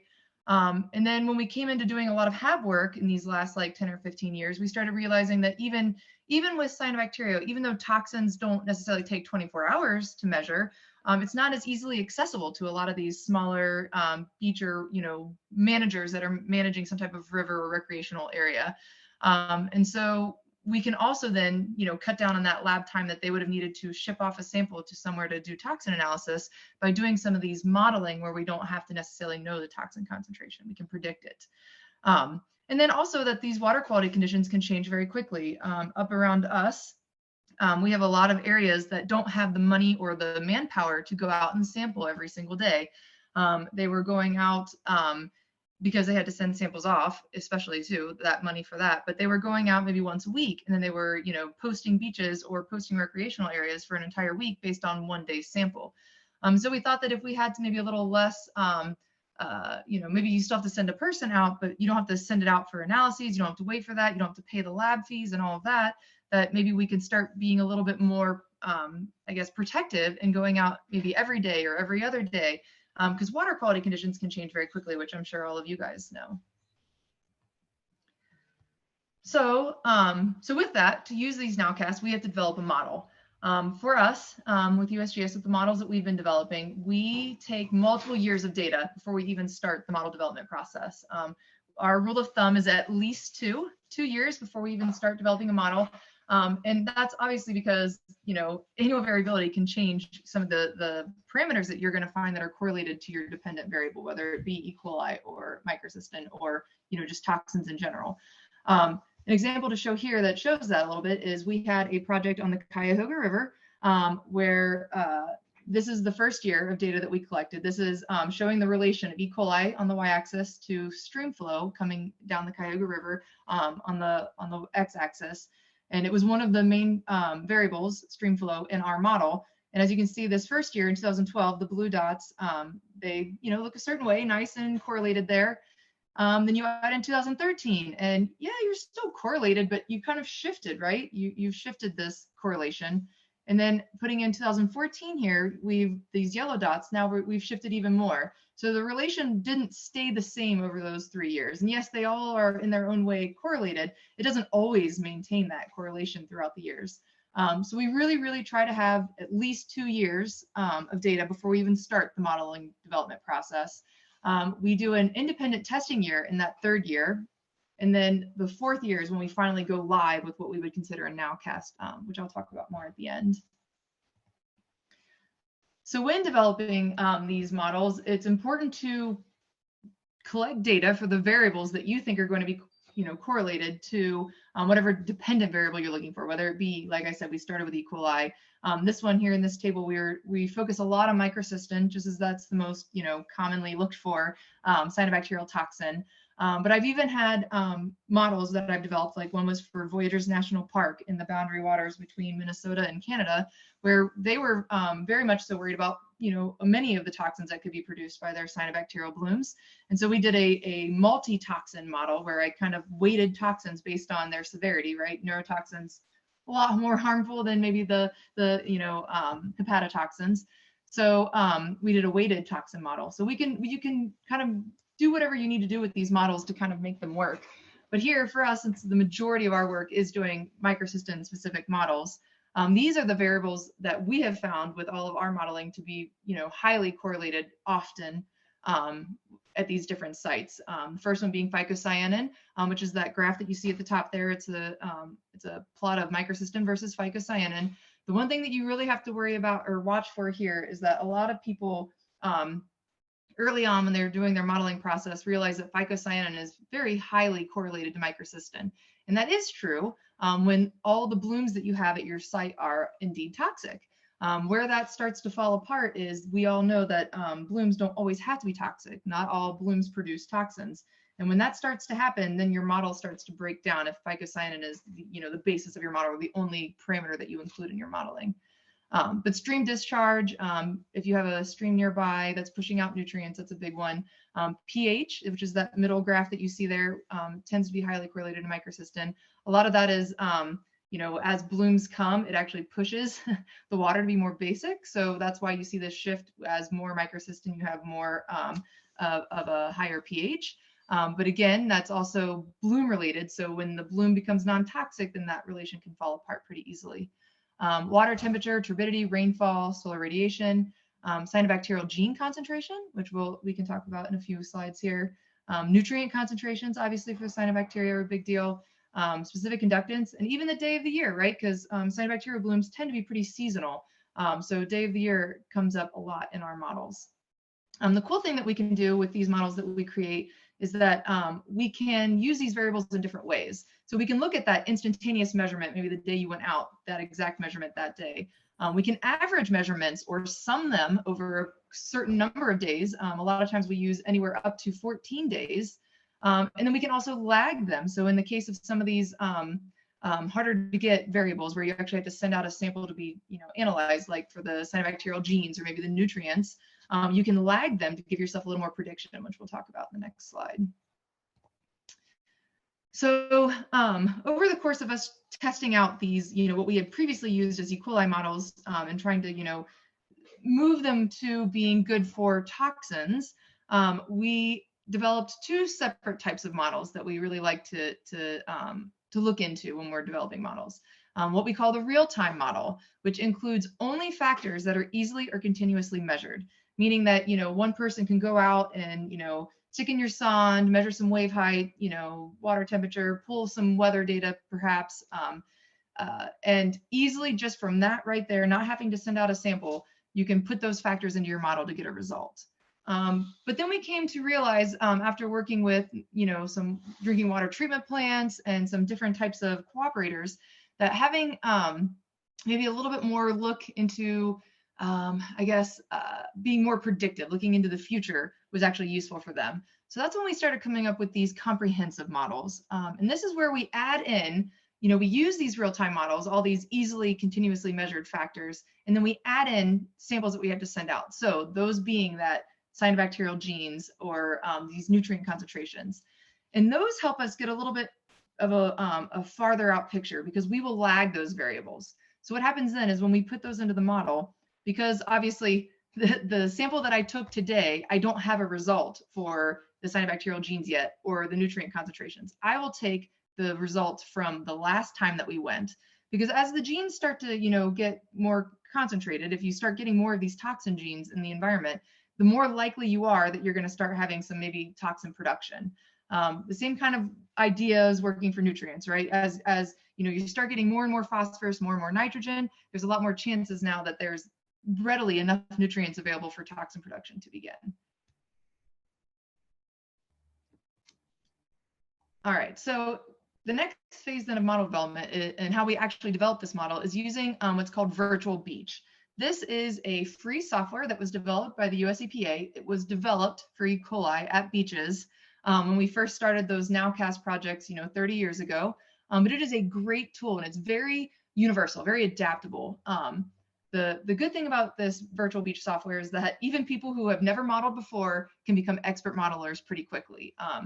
You use this tool to study these relations between these water quality indicators or threats, the ambient environmental conditions. It also is a really good tool to help with like data exploration. So it's a very simple tool where you put in everything that you've been measuring and it kind of walks you through the process of, okay, how is your data correlated? What does it look like? What does that mean? And then it helps you build these models. And you have multiple different types of models that you can choose from, and it kind of helps you along the process. Modeling is actually a pretty, I don't know, intensive process, and a lot goes into developing the model. So Virtual Beach does help with that, but in order to use Virtual Beach correctly, you also kind of have to learn the ins and outs of that. And if I'm not going to go into all of that in this presentation here, I guess I will just say that USGS, we actually host like day-and-a-half workshops every once in a while where we actually cover all of the steps that it takes to develop a predictive model using Virtual Beach, and then how you can go on to use that in a Nowcast that is, you know, forward public facing. But this Virtual Beach software will help us develop these multiple linear regression models that we're going to use using that 2 years or 3 years or whatever, however many years you have of that training data set. And then it helps you through those next processes of validating your data and going live. So now that I kind of walked you through a very quick and dirty of this is how we kind of develop models, I wanted to give you maybe just a little case study that concerns Tappan Lake. Tappan Lake is a 71 square mile reservoir in Ohio, and it serves drinking water. It's a drinking water source to the city of Caddis, which is why this Caddis wastewater treatment or drinking water plant, Caddis water treatment plant is pulling water its intake into the Tappan Lake. But it's also highly used for recreational purposes. The majority of the surrounding land is all forested with a little bit of pasture land along tributaries, but it is an impaired watershed. Tappan Lake is in an impaired watershed and is on the 303D list. So it has been having issues for a while, and the Caddis water treatment plant came to us because it was trying to get a good handle on what was coming into its intake. It wanted to have some, you know, early warning to start treatment maybe a little earlier, treating more. So we came in and we started a project to start looking at modeling there. We took biweekly samples from 2016 to 2020, so 5 years, from May to December, biweekly samples for physical parameters like we did, you know, turbidity with a turbidimeter. We measured for toxins, microcystins specifically, but we also measured for some other toxins. We looked at total and dissolved nutrients. We looked at cyanobacterial genes. We also did phytoplankton community analysis with that biweekly sampling, just to get an idea of what was all there present in that reservoir. We also, as you can see, sorry, in that picture previously, as you see, we paddled out on a kayak to this buoy. That's where we took our samples, was at that buoy. But in that buoy was our continuous monitoring sonde. The sonde measured all of those, you know, specific conductance, DO, turbidity. It did chlorophyll and phytoplankton, that blue-green algae pigment. And it was set to measure every 15 minutes. So we had lots and lots and lots of data over all 5 of those years from this continuous monitor that we installed out in that buoy. And with that data, we were able to take average measurements for 24-hour periods that we could then put into the model, because the model has a stagnant toxin concentration, which is our dependent variable for a specific day. So then we needed to sum up all of this continuous monitoring data to equal out to what that one toxin measurement was. And so for that, we were taking 24-hour averages where we went from 10 a.m. to 10 a.m. basically, because that was when we were about out there collecting that sample, was at 10 a.m. But then we also, like I said, we can calculate sums and averages over the course of multiple days. And we did that with these sondes. That way we were able to pull out 3 days, 5 days, 7 days, or 14 days from the time of sampling, trying to see what, you know, all these different parameters, how it affected toxin at that moment we took the sample. And then cyanobacterial genes by qPCR were added into this project. The reason that we added this in is for the good or the bad, Ohio has been kind of a you know, a poster child for toxin problems. We had Lake Erie in that Maumee Bay area where the city of Toledo had to shut down their drinking water plant, if all of you have heard of that, quite a few years ago now. And Ohio EPA has done a really good job of trying to be on top of looking at all of the toxin issue, especially for drinking water plants.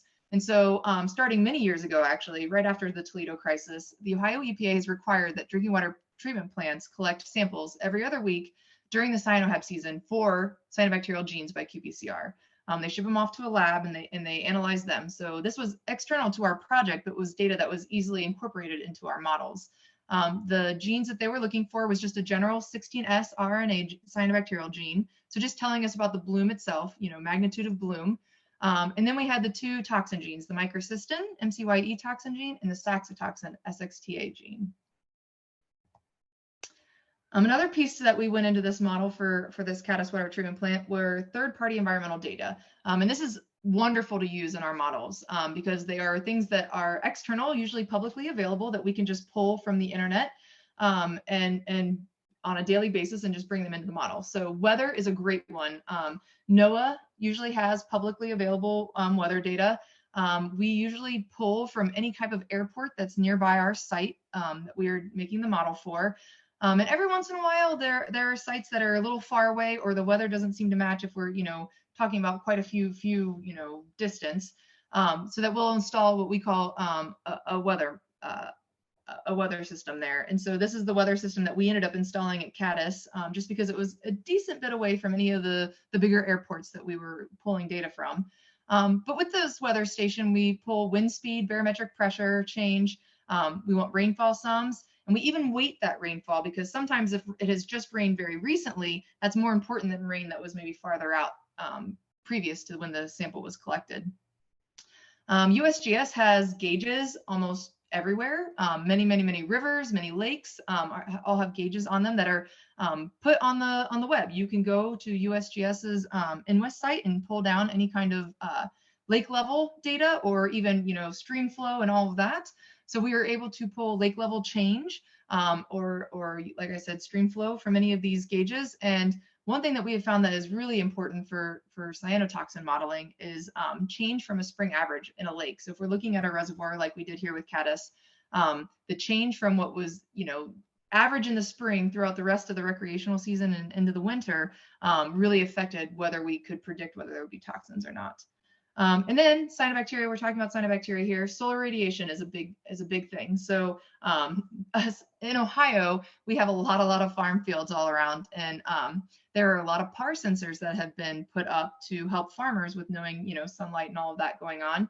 And so we just pull from data that, just like the airports, anything close by to where our site was, we were able to pull some PAR data from the previous day.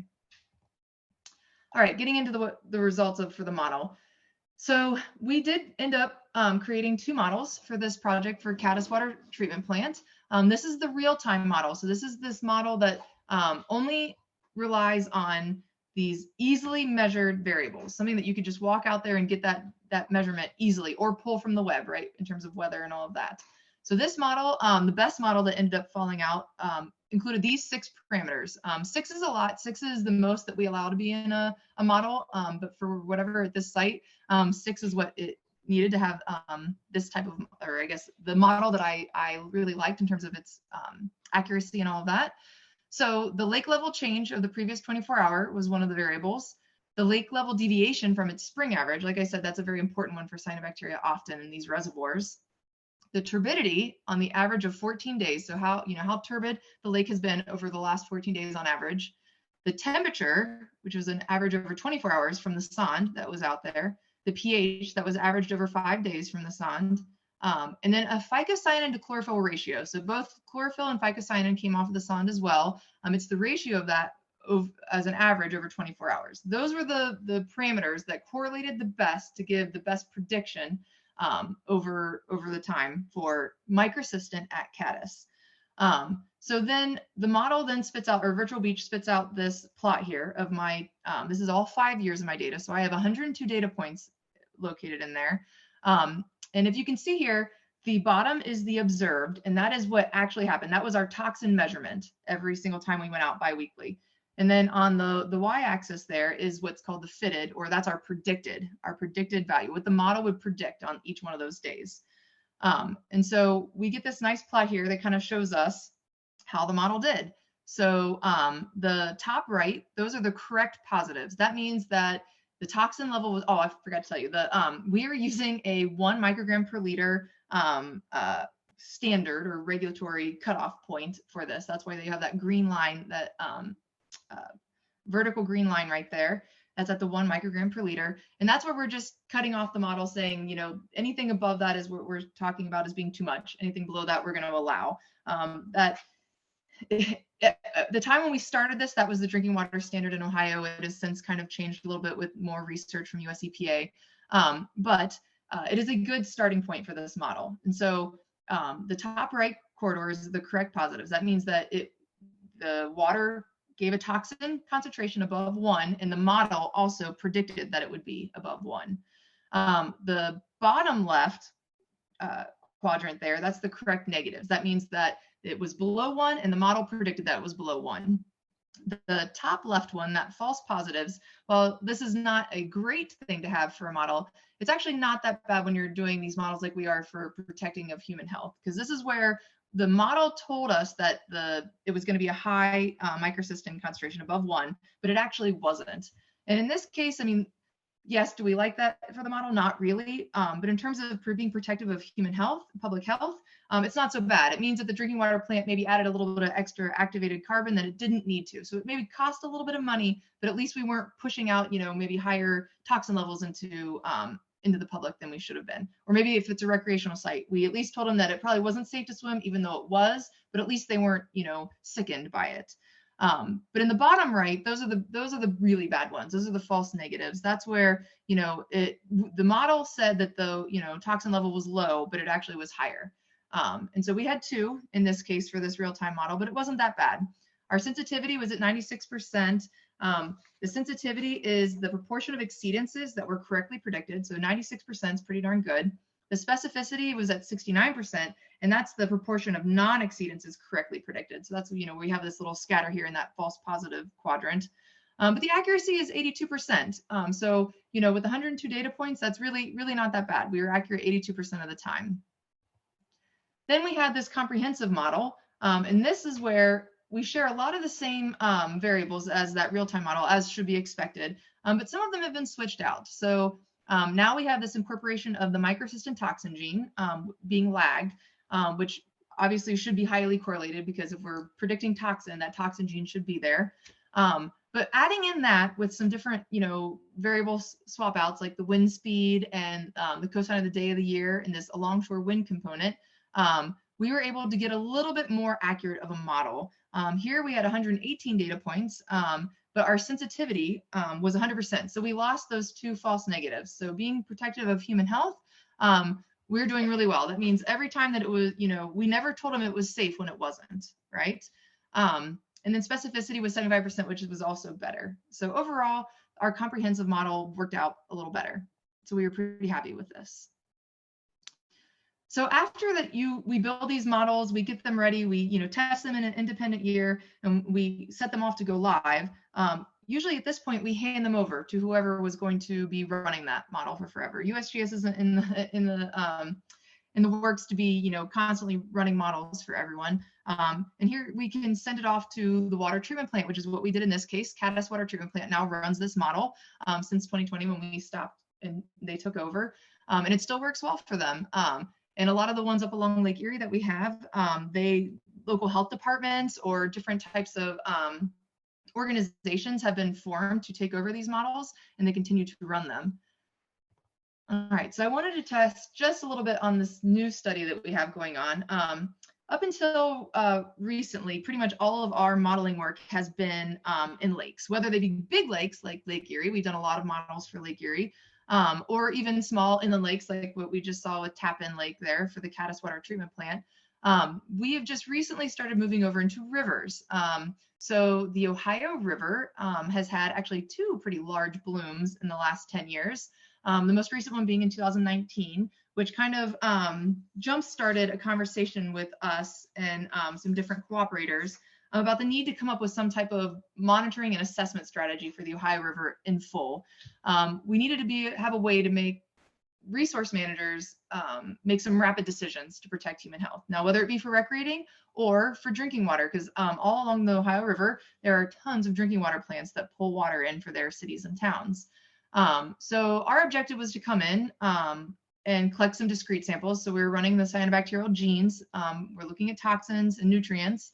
We're doing those continuous monitoring SONs. So we have one at each of the sites, which I'll show you on the map in the next slide. Looking at the chlorophyll, phycocyanin, pH, physical conductance, water temperature, DO. And then with that data, we are going to develop a model and hopefully bring that into a nowcast that we can serve. And I'll talk about what the nowcast looks like then in a few slides here. All of this was done collaborating with Orsenko, which is a kind of an interstate, because Ohio River touches a whole bunch of states here, which I can kind of show you on the next slide. Because the Ohio River touches a whole bunch of states going down, before it reaches the Mississippi, there is an organization that is sole purpose is to make sure that, the Ohio River is being well protected and cared for. And that's called Orsenko. And so they already had a continuous HABs monitoring project on the Ohio River, and we kind of piggybacked onto what they had already started to kind of bring about a little bit more so that we could actually use a lot of their data for modeling. And then we brought in 3 drinking water plants that were really interested. There's a drinking water plant at Ironton, Steubenville, and Portsmouth, Ohio. And all of them were already required to be looking for HAB stuff and even doing the cyanobacterial genes from the state of Ohio. So we were able to help piggyback on some of the data that they've already been collecting as well. So we just finished, we are in our 2nd year of data collection. So once that finishes at the end of this recreational season, we will start this modeling process and kind of see what we have. But we do really hope that the results of this study will help resource managers make informed public health decisions and providing near real-time advisories. We're hoping that this will help maybe, trigger cyanotoxin collection, because right now on the Ohio River, there isn't really one combined effort to, whenever there's a problem or some green, that toxins would be, collected at that point. We also are doing it for these drinking water plants so that they optimize their drinking water treatment. A lot of them actually have multiple intake options. And so if they knew that a bloom or high toxins were coming towards them, they could at least choose to defer to another intake option. So we're really hoping that this will be useful. There is also US EPA had started work on a Shiny app that was basically a model for the entire Ohio River region anyways. And so we are going to pick up where they left off. They lost funding and try to incorporate our models into their Shiny app if possible. But we also have our nowcast system. So currently the USGS is running what we call the Great Lakes nowcast system. This nowcast system provides near real-time beach closures and advisories to the public, and it has 2 portals. So the first portal is the public portal, which is really nice because once you have run your model on a daily basis, or however often you're running your model, you can instantly just push it out to the public. And so let's say that I am a person, let's say up on Lake Erie here, and I would like to go to the beach today, and I want to know if it's safe, whether it be bloom wise or E. coli, because this nowcast now serves both of that kind of data. And so I could log into this public portal here, this website that you see, and I'll show you what it looks like on the next page or next slide. And I can look it up. And if it says that it is safe quality, which would be a green bubble, then I know that, hey, that beach is safe. I should go visit that today. And if it's red, that I can see instantly from my home, oh, nope, not going to that one today. It says that it's unsafe. But the other portal that comes with this nowcast is the database portal. The database portal is only accessible to site managers.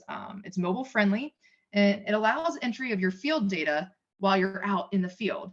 And it's also extremely valuable in the fact that that third-party information that I was telling you about, whether, you know, when you're looking up weather data from NOAA or stream gauge data from USGS's stream gauges or all of that, you can train it to automatically pull that data in so that you don't have to spend time looking for it. So you know you'll be out today, it'll pull today's weather for you already today in the exact variables that you have specified. And this decreases the amount of, you know, errors that happen then from you pulling it from somewhere else and then writing it into whatever, you know, portal you're using for your model. And if you're doing this right out in the field with this mobile app, you can also, you know, easily just write it in and you don't have to bring it back and then, you know, type it over from whatever notes that you took it on whatever piece of paper. But this allows the site managers to then have full access of a whole database of data. Right now, we even have it so that a lot of them up around Lake Erie can share their data with each other in case that it becomes interesting or useful for them. And then the actual Nowcast itself, like I said, both the database and the public portal have these mappers that will allow you to kind of look around and see what things are on a map kind of way, here like this. And it's versatile in the fact that you can add many different things. So I told you we started this with E. coli, and now we have added these toxin models in here. And so any new threat that would come up, you can then just add that into a Nowcast system as well. You know, if we want to start modeling for viruses or any other type of water quality problem, that can also be put into these pretty easily. As you can see here, this is the map of Lake Erie. This doesn't expand out to all of the rest of the Great Lakes sites that we have, but it's kind of focused in here on Lake Erie. You see a little bit of Lake Ontario there. And the green bubbles are where whatever day this was, which I think that got cut off when I took the picture. It was safe at these sites, whether if you actually open the bubbles, it does actually give you concentration or prediction levels. And it tells you what constituent it is for, E. coli or whatever toxin, if it's microcystin or whatever. The red bubbles mean that it is not safe that day, so you should not be visiting that beach or recreational area. And black and gray are just, some of them are that site's offline, and then the gray might be that they didn't collect data on this day for whatever reason. And with that, I don't have anything else. If anyone has any questions, I would love to answer them. I kind of went through a lot of that modeling part fast, but it takes a good bit, so. Yeah, thanks so much, Erin. Really appreciate you covering all that. And I know we also talked with Mike about some of the models and appreciate a lot of the training. We're kind of right at time. So are you willing to share your email if people have more detailed questions, or if people want to put any questions in the chat, if Erin's willing to answer some that way as well. But thanks again. I really appreciate it. I know that's been of interest for me personally as well. So it's great to get a little more details on how that all works. Thank you for having me. Yeah, thank you. For the our next up on our agenda is the regional HAB coordinators and monitoring program updates. We typically go north to south through the Water Board regional HAB coordinators and incorporate the any of the programs that have monitoring, like DWR, East Bay Parks, Big Valley Band of Poma Indians, as we go through those areas. So we can start doing that. Carly or Marissa, do you want to help organize for the regional HAB coordinator updates? Sure, we can start by doing our update and then we can pass it over to the regional coordinators if that works for everyone. That's great, thank you. All right, I'm going to share my screen. All right, do you guys see me? We've got the presentation, yes, thank you. Okay, perfect. Okay, so I'm Carly Nelson and I work alongside Marissa Van Dyke in the State Water Board Freshwater and Estuary and Harmful Algal Bloom Program, and we're just going to give you a quick update of what we've been doing. So first I'm just going to do a quick intro for those of you guys who aren't familiar with our program, and then I'm going to talk to you a little bit about our holiday assessments this summer, and then I know Marissa talked a bit about some of our resources we have for toxic algal mats, but I'm just going to reiterate that again. And then some internal infrastructure changes that will that are pretty neat that the public will probably be interested in knowing about, and just kind of some of the media attention we've gotten this year.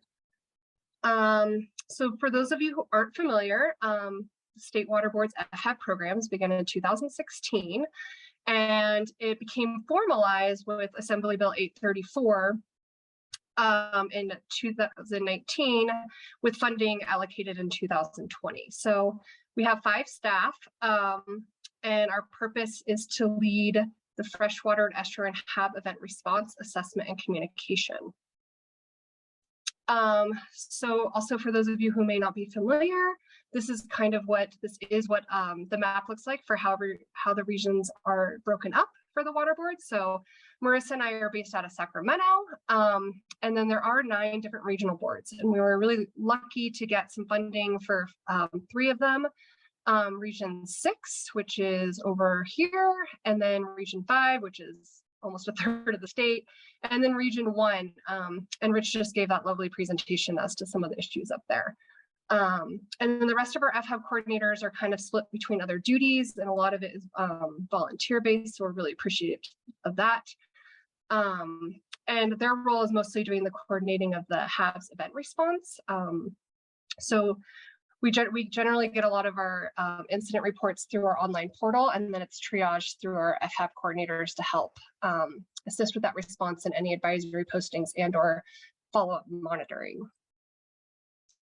So with that, I'd like to kind of talk a little bit about what that monitoring and information that we get from the online reporting form goes. It goes to our HAB map, and there's a screenshot of it right here for you. And I just want to highlight that this year we've already received upwards of 460 reports. And in 2021 for the full year, we received 600. So we're getting a lot more public attention. Folks are actually using our online reporting form, and we've been really, really busy with the limited staff we have in responding to all of these, especially since we're only at the end of July.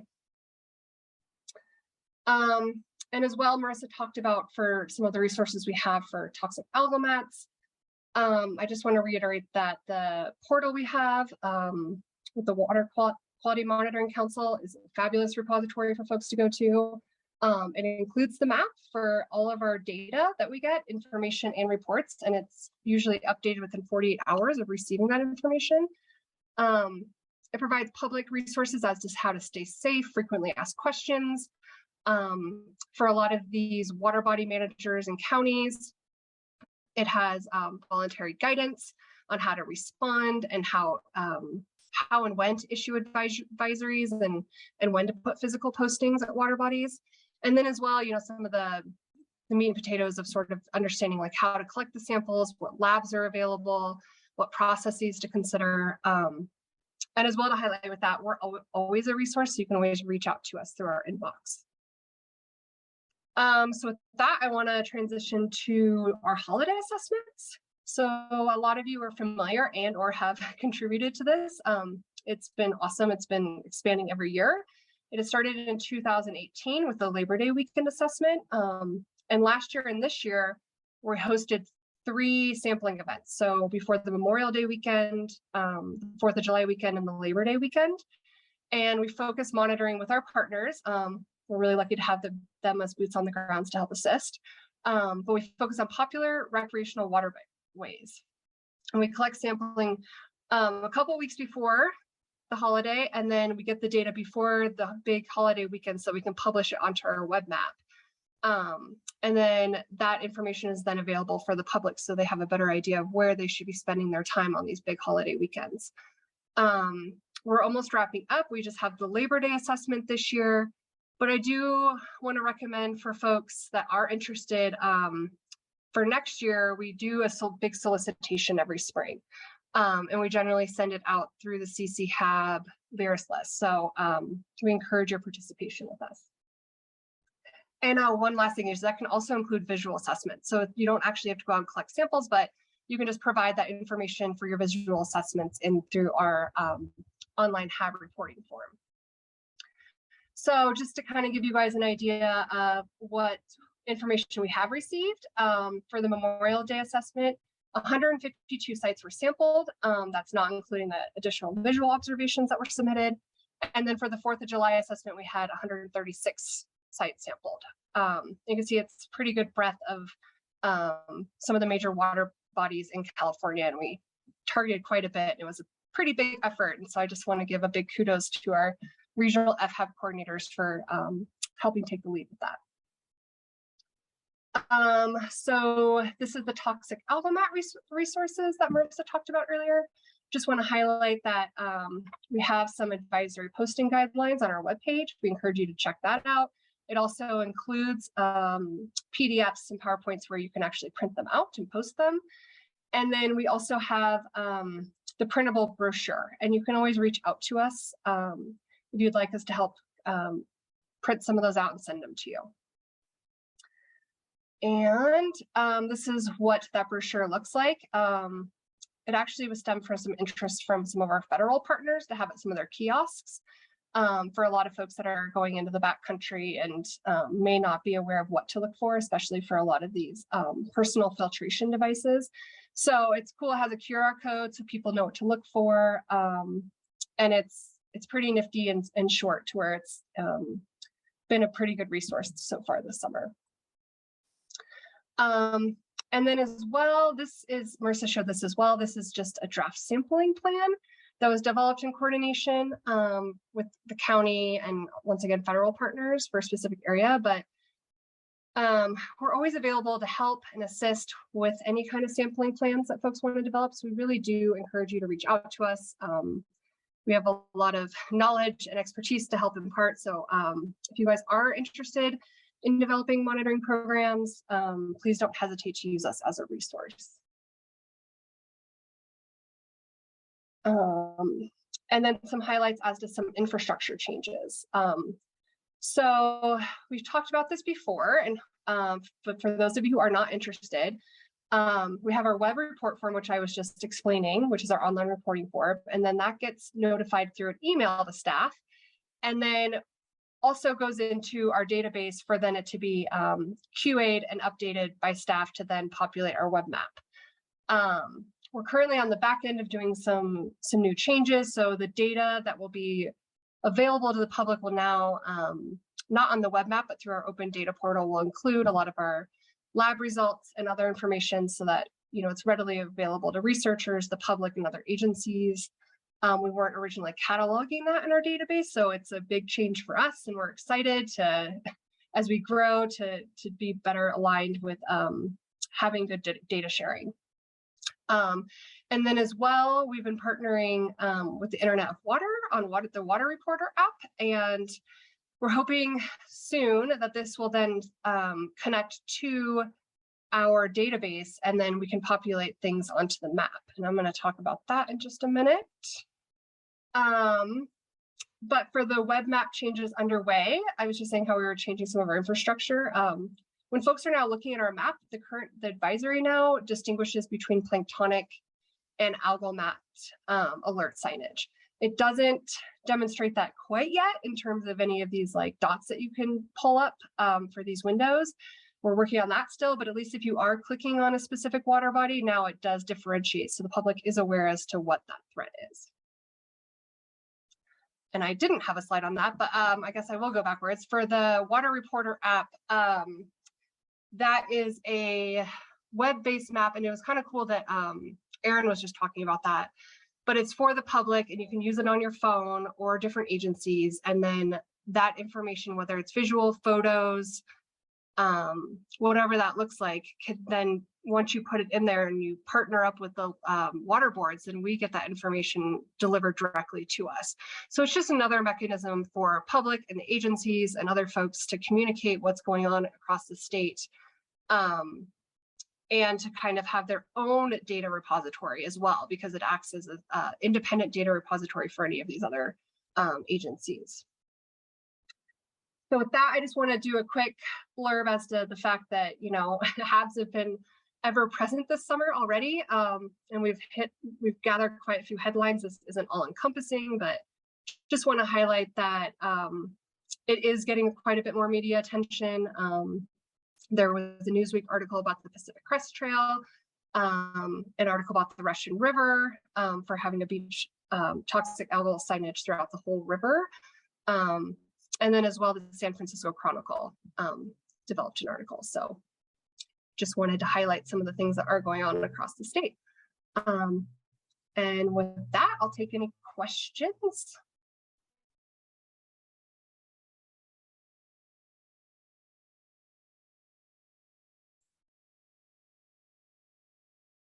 Thanks, Carly. Appreciate you guys putting that together. And yeah, if you want me to facilitate, once we see if anybody else has questions going through the regions, or if you guys are set to do that, that would be great. But we'll see if we anybody has questions as well.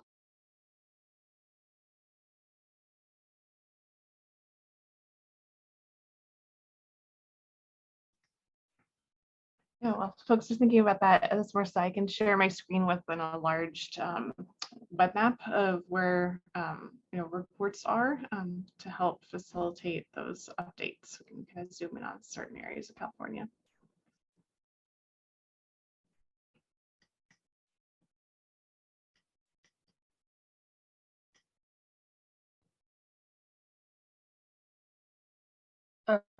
Okay, with that, Marissa, do you want to share your screen and we can start with Region 1 with any updates they might have?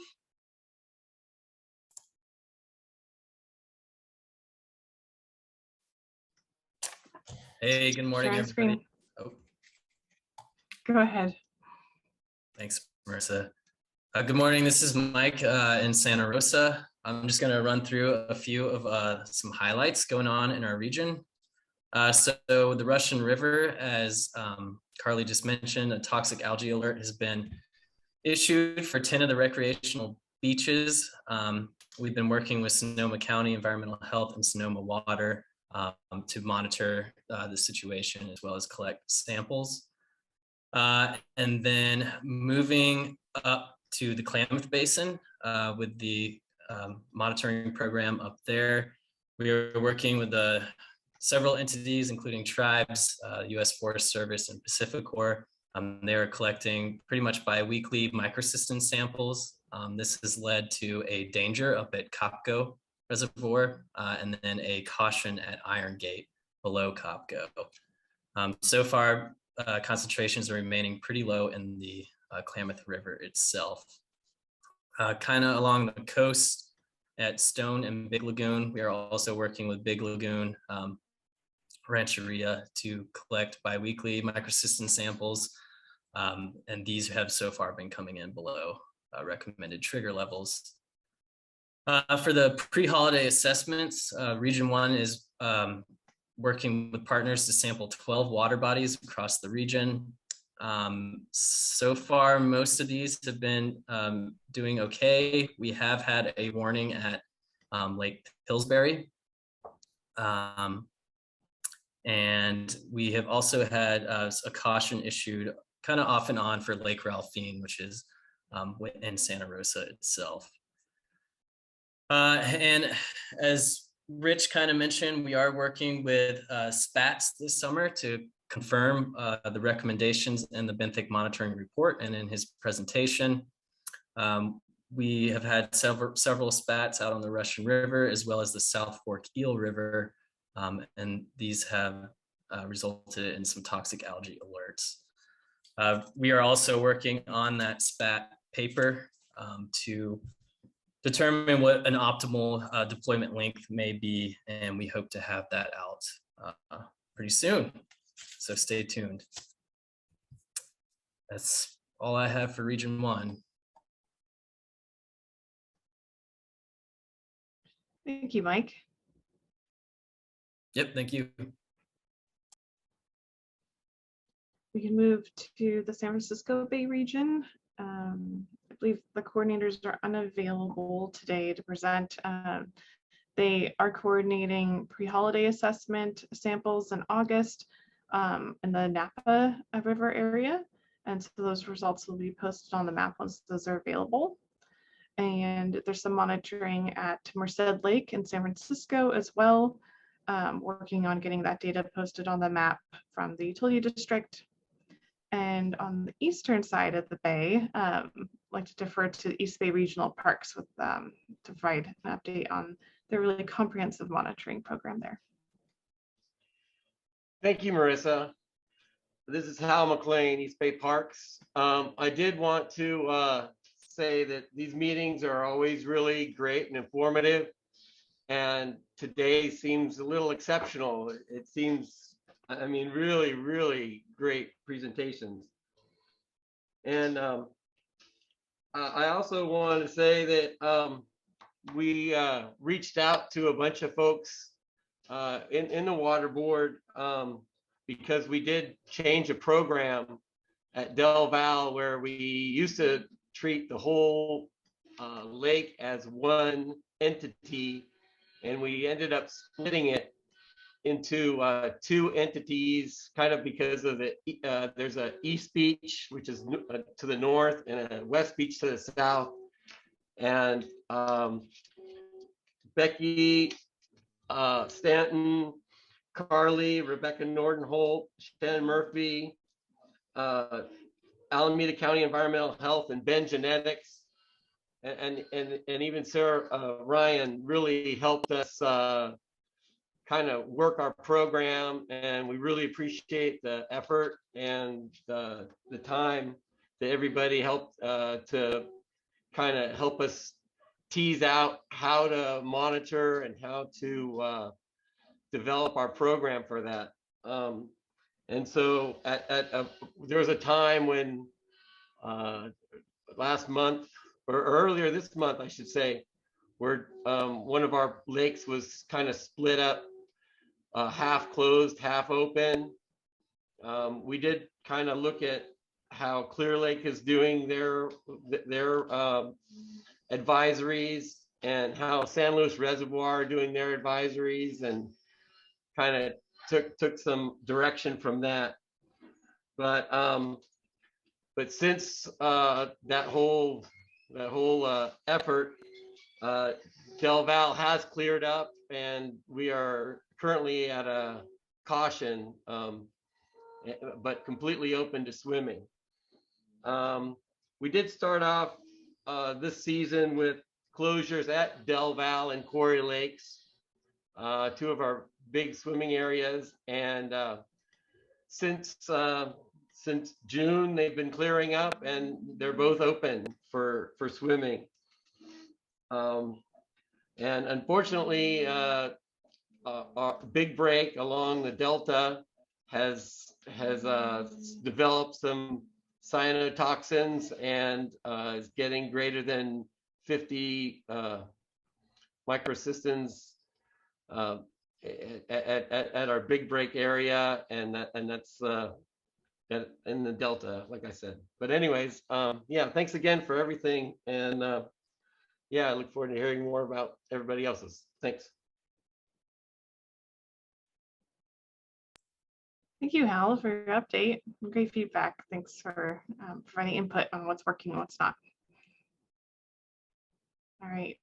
So just in case there's any other organizations in the San Francisco Bay Area that would like to provide updates, please step forward. All right. On that pause, we'll go to the Central Coast. So it kind of spans from Santa Cruz, kind of down to San Luis Obispo. Want to hand it over to the regional board if Melissa Daughtry is available for an update. All right, I think she's online. She's been busy doing field work in the SWAMP program. So in this area, there's been several partners coming online to support the holiday assessment. It's been collecting samples nearly monthly, actually. In San Luis Obispo, there's some advisories on Oso Flaco Creek and its lake. There's also an advisory for Laguna Lake and for Lake San Antonio. On a positive note, we've got some clear lakes to highlight. Lake Nacimiento, which has a lot of activity of recreation and boating, and Santa Margarita Lake and Lopez Lake. And some of these are also available on our to see kind of like bloom conditions on our satellite web map as well to support monitoring. All right, any other organizations in the Central Coast area? All right. So going in order, the regional boards. For Regional Board 4, that covers the LA area. I don't believe that we have a HAB coordinator available right now. For the LA area, we do have information from the Department of Water Resources for Castaic Lake and Pyramid Lake. Pyramid Lake is under advisory, tends to have a recurring bloom in the summer. Castaic Lake has been performing really well, avoiding blooms. And then don't want to go too far south, and then we get into the Santa Ana region. And we did have some previous advisories for Huntington Reservoir and Santa Fe, but those we're working on getting some updates from the local entities that monitor there. All right, so now going to Region 5, or the Central Valley, which is the large area kind of covering, you know, the valley from the Oregon border down past Fresno, Visalia. I'd like to hand it over to Karen to provide an update. Hi, thanks. Yeah, Karen Atkins here. So I'm going to start from the bottom, kind of work my way north. Okay. So starting with Lake Isabella, Okay. there are some light blooms there, but just cautions as of now, and also some safe areas with no cyanotoxins found yet. So that's great. Moving up north to the Kaweah River, we had quite a large incident with quite a few reports there. We, I think, are at 5 human illness reports, 1 reported livestock death, and 4 visual observations in the last, I believe, 2 weeks now for that river system. We're working, it's both benthic in the river areas and then planktonic as it gets into Kaweah, the lake there. And we're working with the county environmental health, Division of Drinking Water, all of those entities there very closely. But that's gotten some media attention as well. Working further, also in that area, it's right in the entrance to Sequoia National Park. So they are also going to start taking some samples in Sequoia National Park there, and we'll have more information on that area as well soon. So moving north to Hensley and Eastman, we're still at cautions in those areas. There actually has been really low cyanotoxins. So that's great news for those reservoirs. Moving north to San Luis. Wait for you to catch up there. We had a warning that got some media attention as well, but the other areas around there are still looking okay, with the exception of we did get a human illness report at Los Benos Creek boat launch, which you can see there has that caution. So now let's move to the Delta area.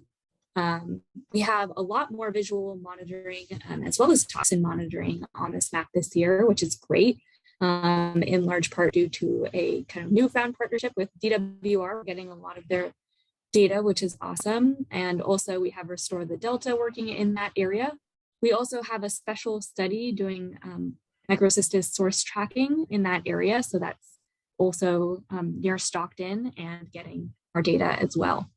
So we have a lot of dots on the map, which is great.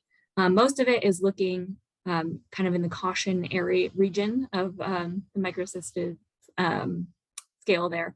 And the exception is Big Break, which Hal already mentioned is at a danger. So moving north again, we have the North Fork American River that we're going to look at next. We this year started a partnership with the state parks up there, and they are doing every other week they're doing sampling, and in that area things are still looking pretty good for the most part. We do have a couple cautions, but it's not too bad there yet. Moving to Clear Lake, I'm sure we'll get a much bigger update from Sarah on this topic, so I won't go too much into it, but they did have a large fish kill recently in that area. So I'll leave that for the Lily Cove discussion for Sarah to discuss in depth. But finally, I want to go just further north up to the Sacramento River. We had a report in that area, so we did some sampling. The Sacramento River, Lake California, Whiskey Town area, and around Redding, I guess. So that does not really have a bloom in that area yet. So we're still at green dots. In addition to that, we did deploy a couple algae trackers in the Discovery Bay area, which is providing some interesting data. We are seeing blooms there, and we do have some special projects going, but yeah, I'll turn it over to Sarah for more discussion of Clear Lake. Thanks. Thank you. Do you mind if I share my screen? Oh, go ahead. Okay. I'll stop.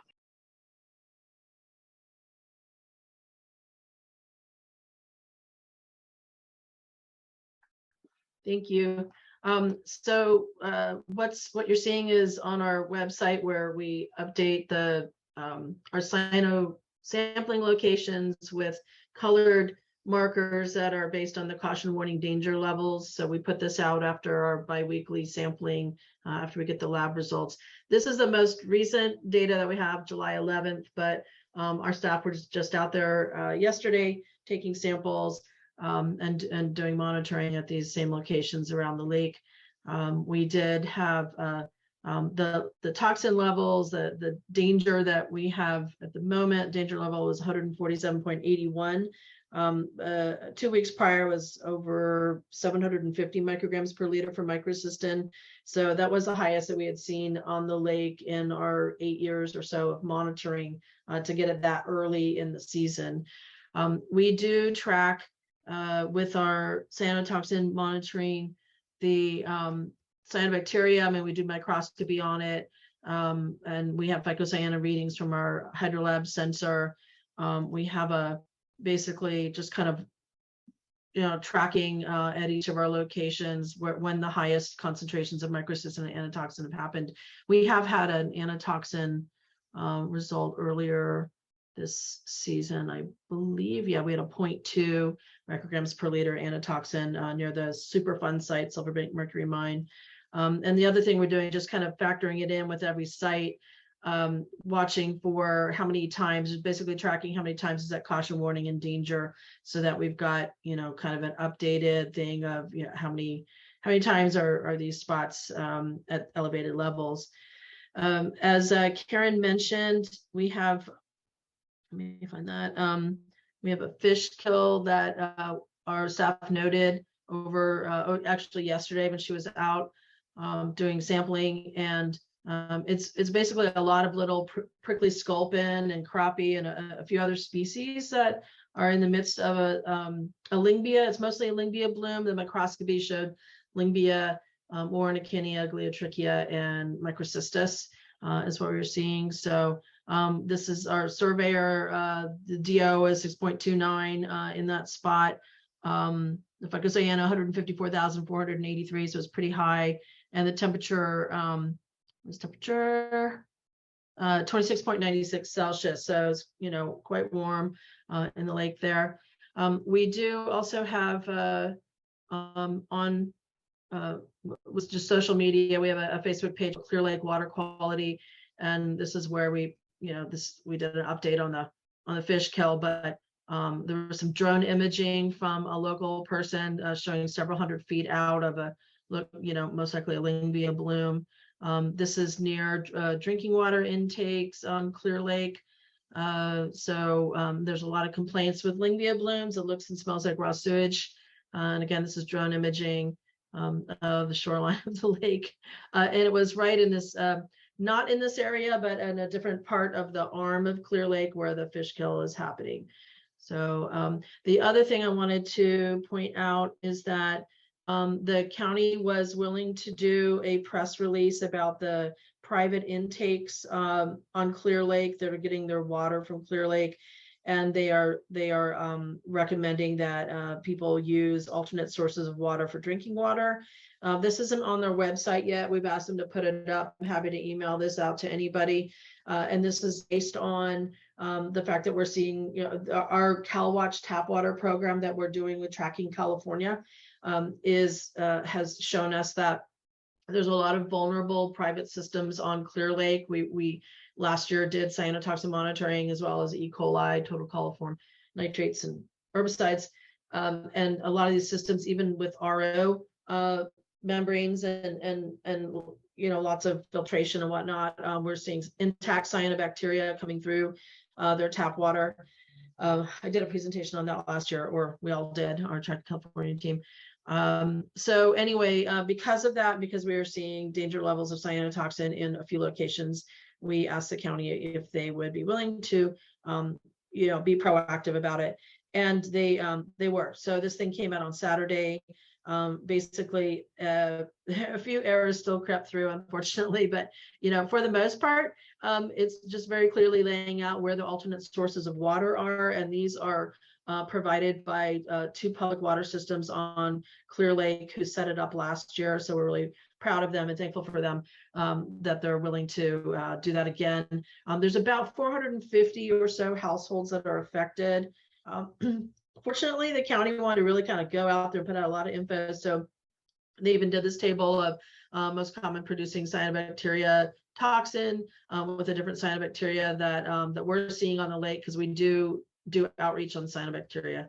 And then they also use this EPA, what do you call it? Basically outreach on drinking water and cyanotoxins. So they put that on there as well. So that was, you know, so basically right now we're looking to put the update our map with at least some information about the Lingmia bloom that we're seeing. And we haven't heard any additional information about illnesses or anything, just that we've got a smallish fish kill going on and a spot. And our staff did see like basically fish that were trapped in the bloom and still alive, but you know, looking like they were really struggling. So lake level is extremely low. It is affecting, definitely affecting the water quality. And that's it. Any questions?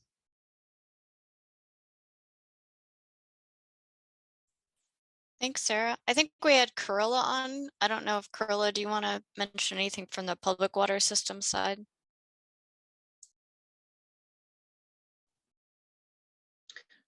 Hi, this is Corolla Kennedy with Kennedy Environmental. Yes, I'm doing some monitoring with the public water systems about every 2 weeks. Their levels are pretty low in the intakes. I'm single digits, 2 and 3. Mostly I have the lower arm. I have 5 systems that are working with me right now. But all of the treated waters have come back at below the 0.3 micrograms per liter. All have been in the no detect range, so below the quantification of the 0.15 of the system. But with the fish kill that's happening, I know the drinking waters in the lower arm currently that are near that fish kill are experiencing ammonia issues in their intake. One of the systems did get a 0.98 micrograms per liter today. And I believe the aquatic threshold is for fish for ammonia is 1 micrograms per liter, but some are more sensitive than others. So it could be an ammonia issue also with this fish kill. But thank you for letting me report out. That's great.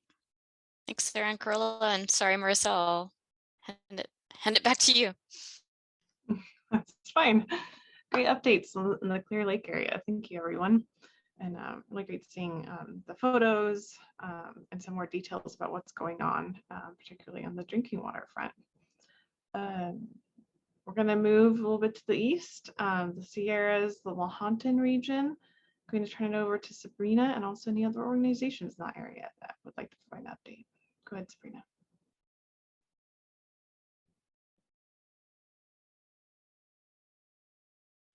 All right, maybe she's having some difficulty connecting. I can kind of go over this from the south to the north for you folks. So there's monitoring at the Owens River and Pleasant Valley Reservoir, and it's looking good. Lake Crowley has a lake-wide bloom kind of subsurface. You can kind of see it's like planktonic colonies floating there. We're at the caution level. Lake Mary and some other lakes in the Mammoth area are looking good. And Bridgeport Reservoir has some older data. We're going to be getting that on the holiday assessment in August, so there'll be updates on that shortly in a couple weeks. And Indian Creek Reservoir continues to have an air advisory across the whole reservoir at danger level to stay out of the water. There's been monitoring at Lake Barron, and that's looking good. That's kind of more in the urban areas. So it's good to get that covered for particularly the dog access. Tahoe Keys Lagoon does have an advisory currently from their routine monitoring program. And we have some more recent monitoring at Martis Creek Reservoir, Donner Lake, and Summit Lakes. That's looking good. And then these paler colored reports are, symbolized by dots. These are kind of older data, either from like public complaints or, kind of one-time sampling. So this is kind of like out of date kind of info. Just wanted to highlight that. Folks have a question about the different colors of the dots. And again, it's in the key. All right. Anyone else want to speak to the Lahontan region? All right. We'll move further south, and I know it's kind of going a little diagonal. We're going to the Santa Ana region, which is between LA and San Diego. If Paloma is available or Katie, you can go ahead and do your update. Hi everyone, it's Paloma here. Hi. Hi. For updates, since May of 2021, we've been collecting samples at 2 locations at Lake Elsinore bi-monthly for our HAB special study. And we'll be finishing up the sampling for this effort in October of this year. And then we recently started up our sampling for the special study at Big Bear Lake this past month in June. So there we collect samples from about 7 locations once a month.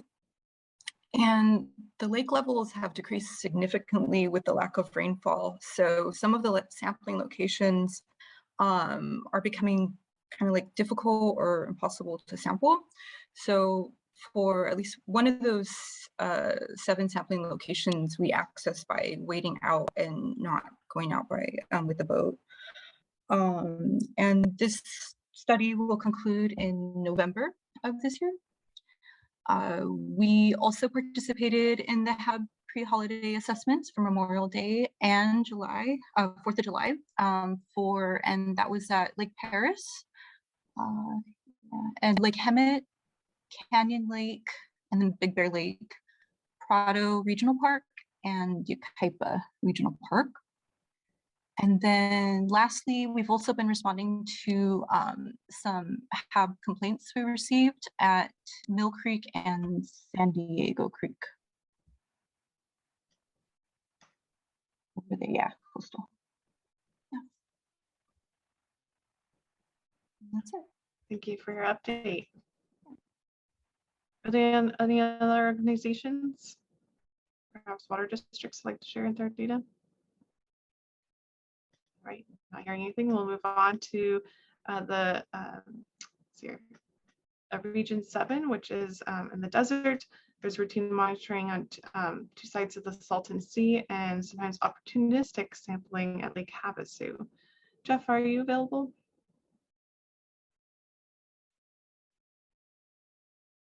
Okay, so I'll provide an update. In late June, Salton Sea, the 2 main recreation areas and kind of fishing access areas were sampled, and they are at caution.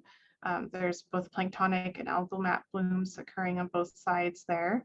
There's also a warning advisory for Weiss Lake, and there still remains to be a stay out of the water advisory for the west side of Lake Havasu at a particular popular boat launch, and we've been coordinating with other state agencies on doing some additional sampling in August, and so stay tuned on that.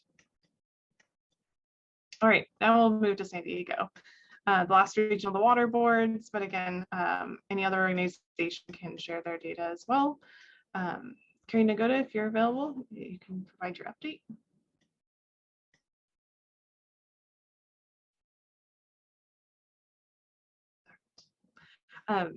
Yeah, we have a lot of folks out in the field right now, so I'll share some info.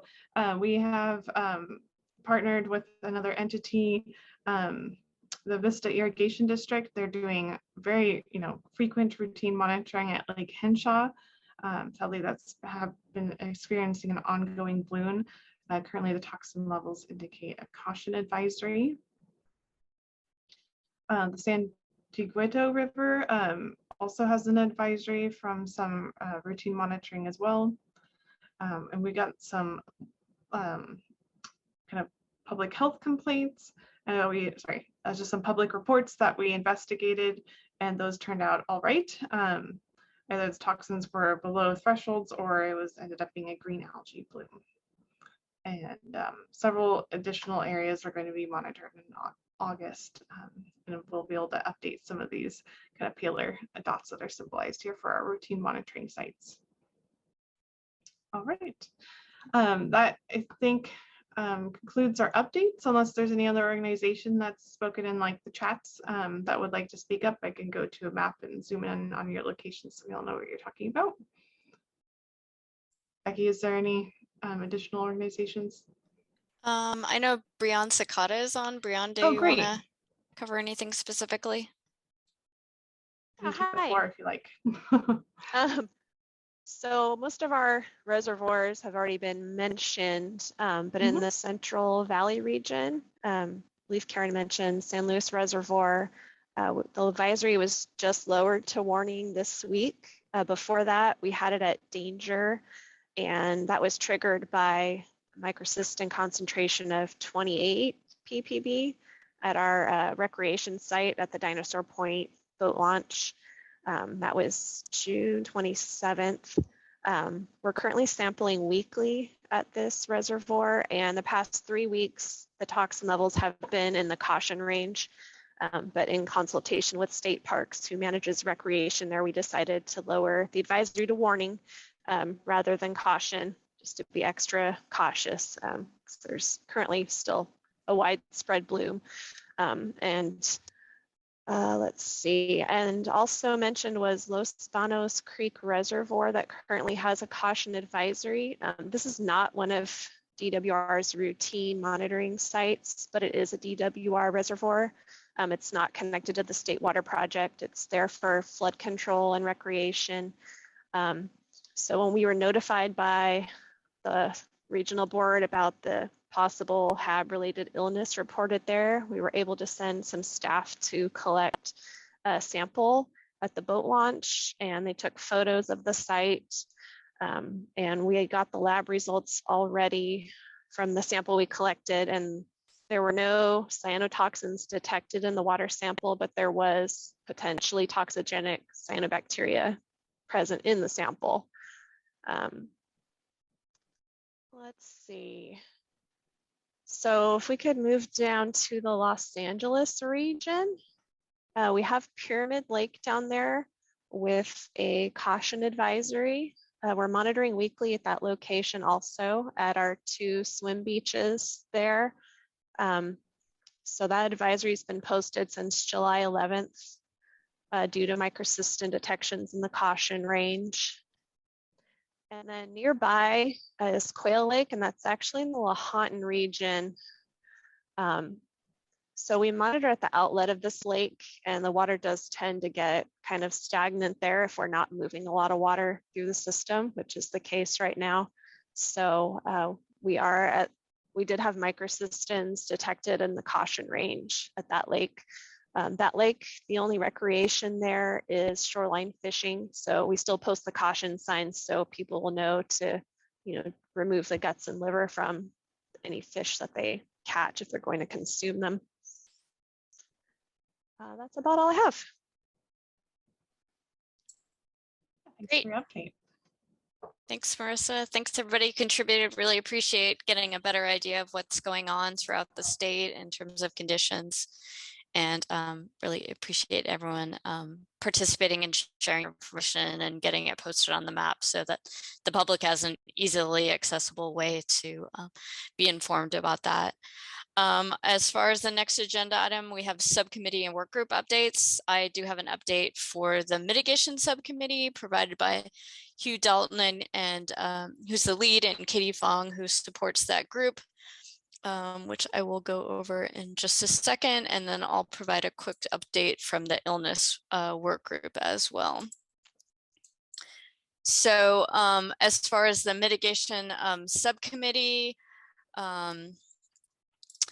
they have been working with some of the private property or limited access, limited public access water bodies that have had harmful algal blooms in the past.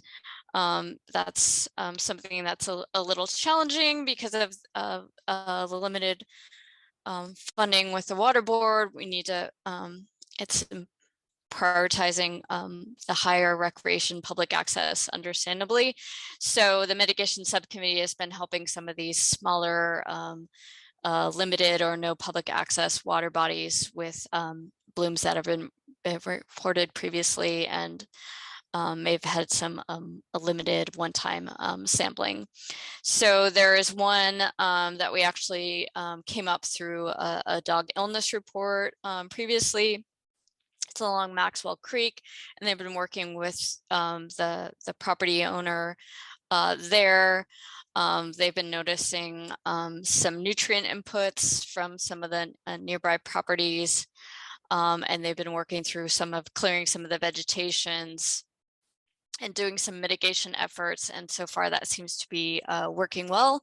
So they're looking at that as a pilot example, and some of the mitigation subcommittee members may be able to contribute their time in visiting the property. It looks like this fall or after a rain event. So that's a helpful example of how the mitigation subcommittee can help these that often may not have the expertise or the funding to really hire an entirely independent consulting firm to do that. Another one is in San Luis Obispo County, again, something that had been reported in previously. It's one of those complicating ones where it's a golf course and an HOA and a joint ownership of this water body. So they're working through some logistics on that. And then the subcommittee plans to assist once some of those issues are resolved. The mitigation subcommittee meetings are on hiatus for July and August. They'll reconvene on September 15th. So certainly if anyone is interested, those meetings are open, and you can contact Hugh or Katie to get the meeting invite. And it sounds like they'll look through that, work through that private or pilot assessment project for the pond I initially mentioned. So that's great to hear all the work going out of there and helping fill a gap for those water body managers or private property owners. And then I wanted to highlight for, and I'm going to share my screen a second.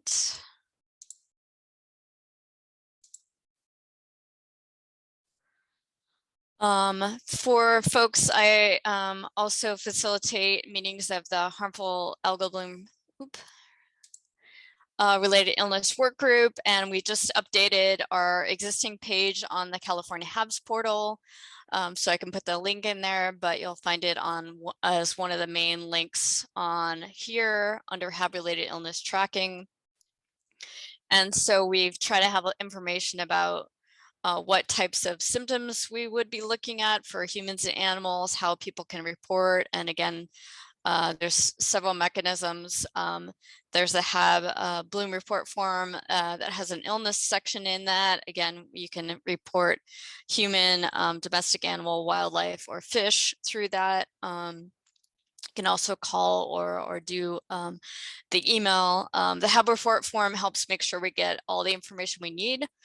I will say we are also getting, if there are calls made to the California poison control system for primarily human illnesses or potential exposures, we have an agreement now through with them that they connect us. And then if the individuals who make the call are willing to follow up with us, we will do that.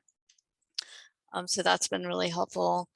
Again, some of the resources that Carly and Marissa mentioned already are all in there, including resources for medical professionals, including veterinarians and human medical providers, and then more about our work group and what we're doing on that, and the fact that we're now also dealing with marine HAB-related illnesses as well. And then some of the information that may be of interest that we just updated in the last month was doing our annual summary of reports that we have been submitting as HAB-related for California from the last year. As well as kind of a cumulative count across different years. We started doing this in 2018, and now we have through 2021 summarized, and we do it by category as well as total number, so you can see where we were at for that. And we also summarize based on the counties, and we're in the illnesses with water contact or other route of exposure occurred. Currently, we have it for the three previous years of illness reports in, as well as the most recent year. So you can see if you look at across all of our years to date, there's no region that we would say is exempt from having a potential illness report in. Some of the other updates we did is we added some of the more recent resources that CDC has provided, including they had a 2016 to 2018 summary of the OHAB's One Health Harmful Algal Bloom Systems data. So across all the states that are reporting in illness data. And then they did a summary report for the 2019 data, and we expect they will do something similar for 2020 data. So it takes them a while to get those in and summarize, because it's a lot of information.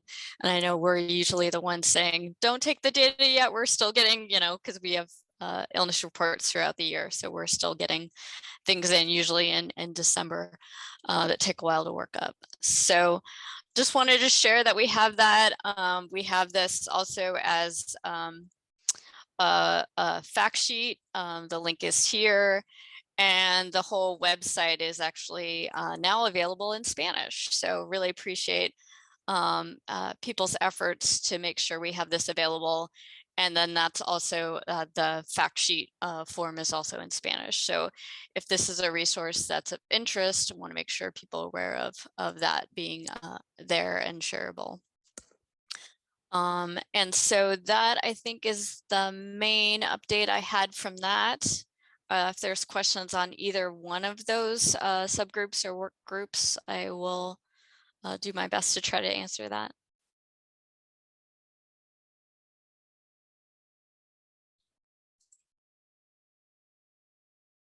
Great. Well, just wanted to thank everybody for the time. I know I appreciate the feedback already, and certainly myself and the other co-chairs, we appreciate the feedback on how these meetings are going, and making sure we're getting good topics of interest and keeping people updated on what's happening with HABs in California. We'll have our next meeting, and it is, let me just make sure I say the right date, October 12th, 9 to noon. That was changed to earlier in the month because of the US HAB Symposium that hopefully some folks will be able to participate in. I know I'm glad to be able to get out of state travel to go be present at that meeting. And I know others are as well. And so that we have that as TBD, but certainly some remote access will be available.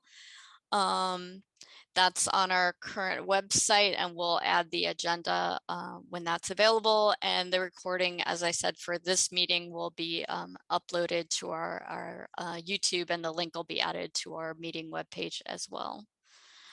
Sarah or Jamie, is there anything else you want to say as we close out the meeting?